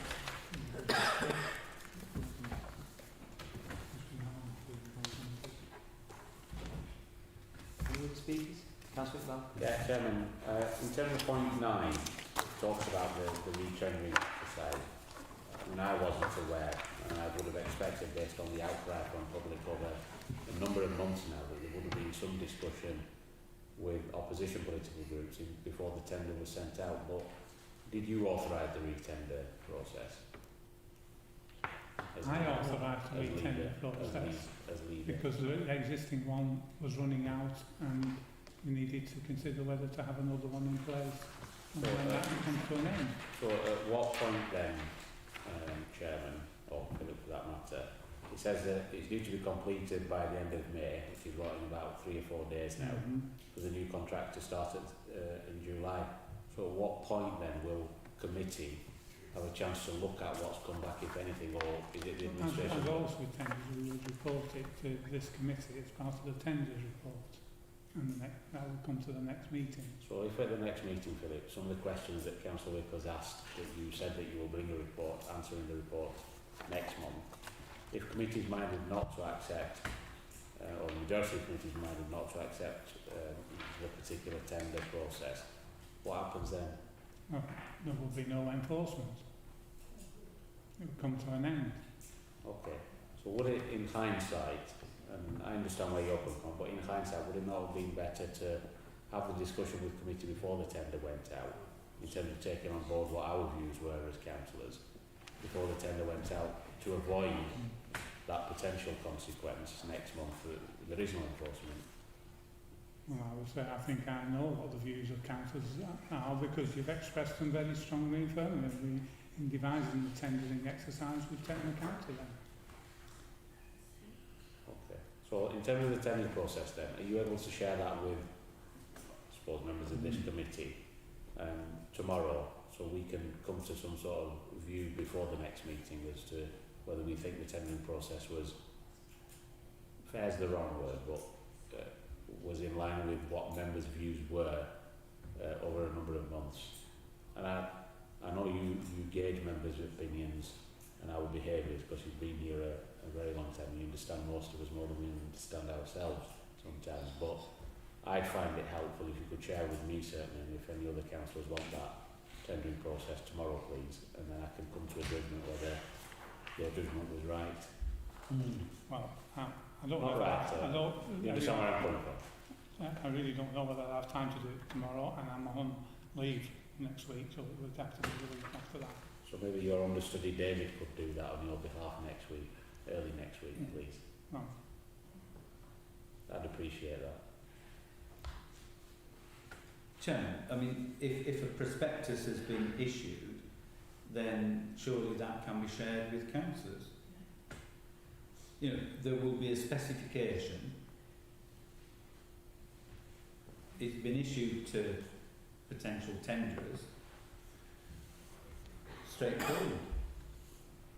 I mean, I've been in council for quite a while, but we don't usually get that sort of detail in terms of what's in the contract. Well, Chairman, we're allowed to ask for that. Yeah, the fact that it hasn't. I'm not saying you're not allowed to ask for it, but I'm just saying we don't usually have that detail in the report saying this is what is in a contract. No, I'm not asking for it in the report now. I'm asking that a copy of that be sent to me and then I can study it before I go to sleep tomorrow or next week. Chairman, the last time Pendle Council entered into a contract for these services, the council, the committee, considered the report, and there was a positive decision made to extend the contract to include the enforcement of PSPOs in parks. And I didn't support that, your group did, but that decision was taken after a comprehensive report that did detail how many fines had been issued, what the value was, quite a lot of detailed information which just hasn't come And yet, you know, there's a new contract, potential contract, going to be made. I mean, I think it's very important that that contract isn't entered into until committee have full sight. I mean, on this report it says financial, you know, it says, well, there's this income and that income and it's going to cost £3,000 for signage.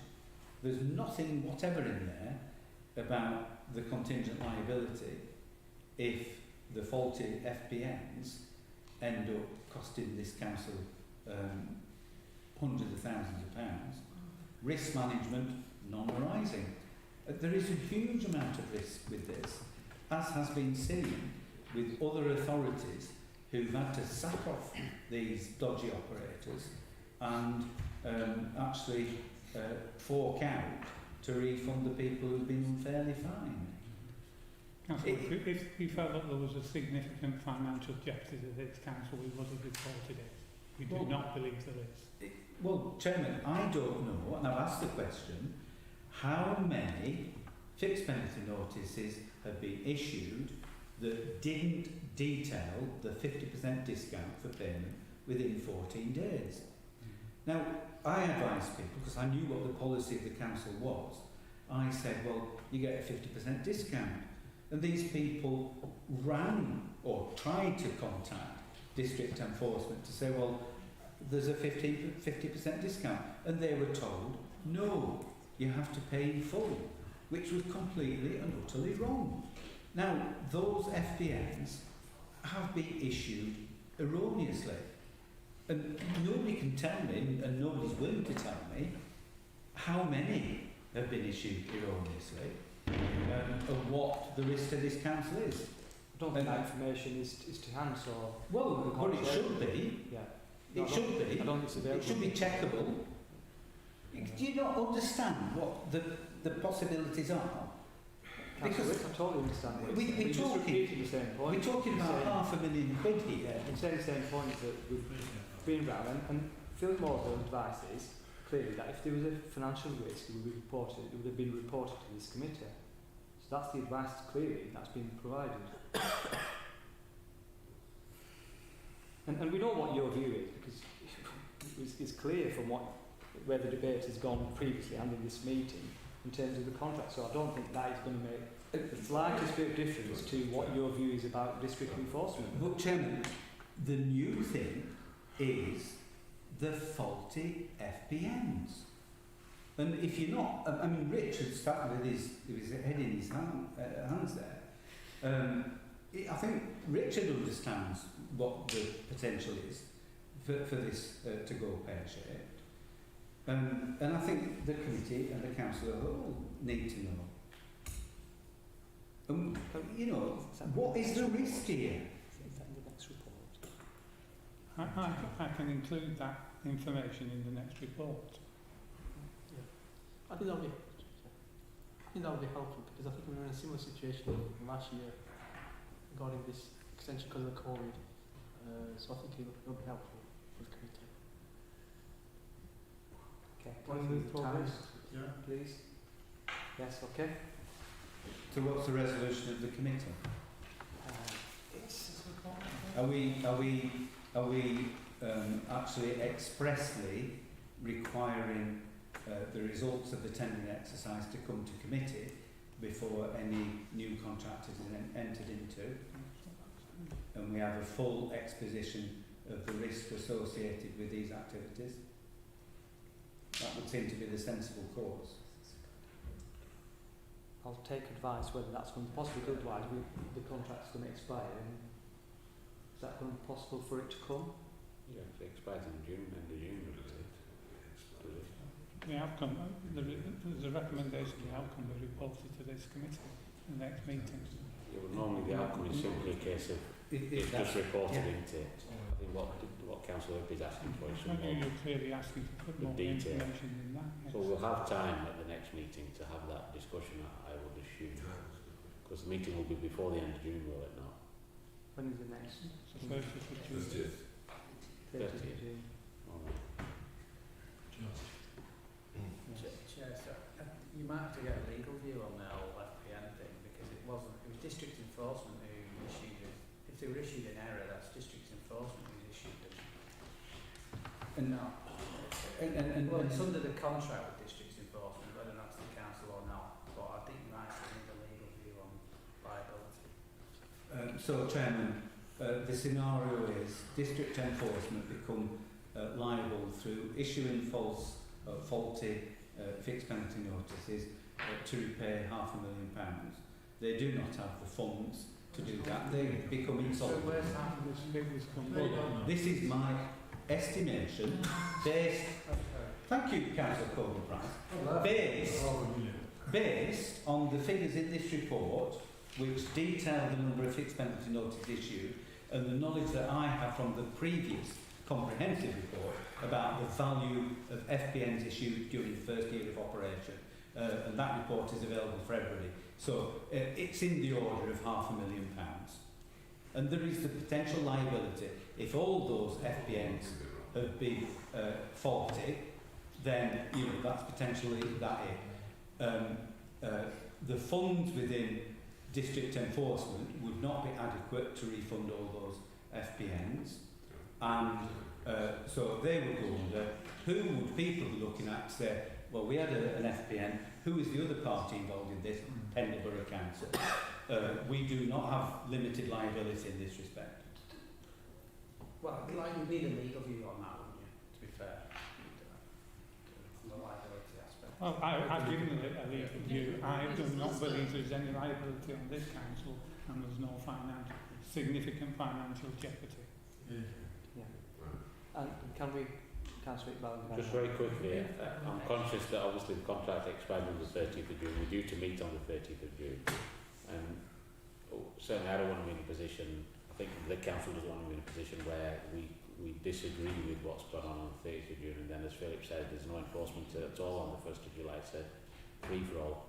I'm just wondering whether there's some consideration for the meeting the week before, not necessarily a full meeting, because I understand reports have to be done for other things, on that tender thing, for us to have that detailed discussion, and then if we think it's gone pear-shaped, then at least we've got a week to try and do something, rather than leaving it till hours left, if you understand. I mean, I can leave that thought with you, Chairman, and you can take it away before you go to sleep tonight and think about it.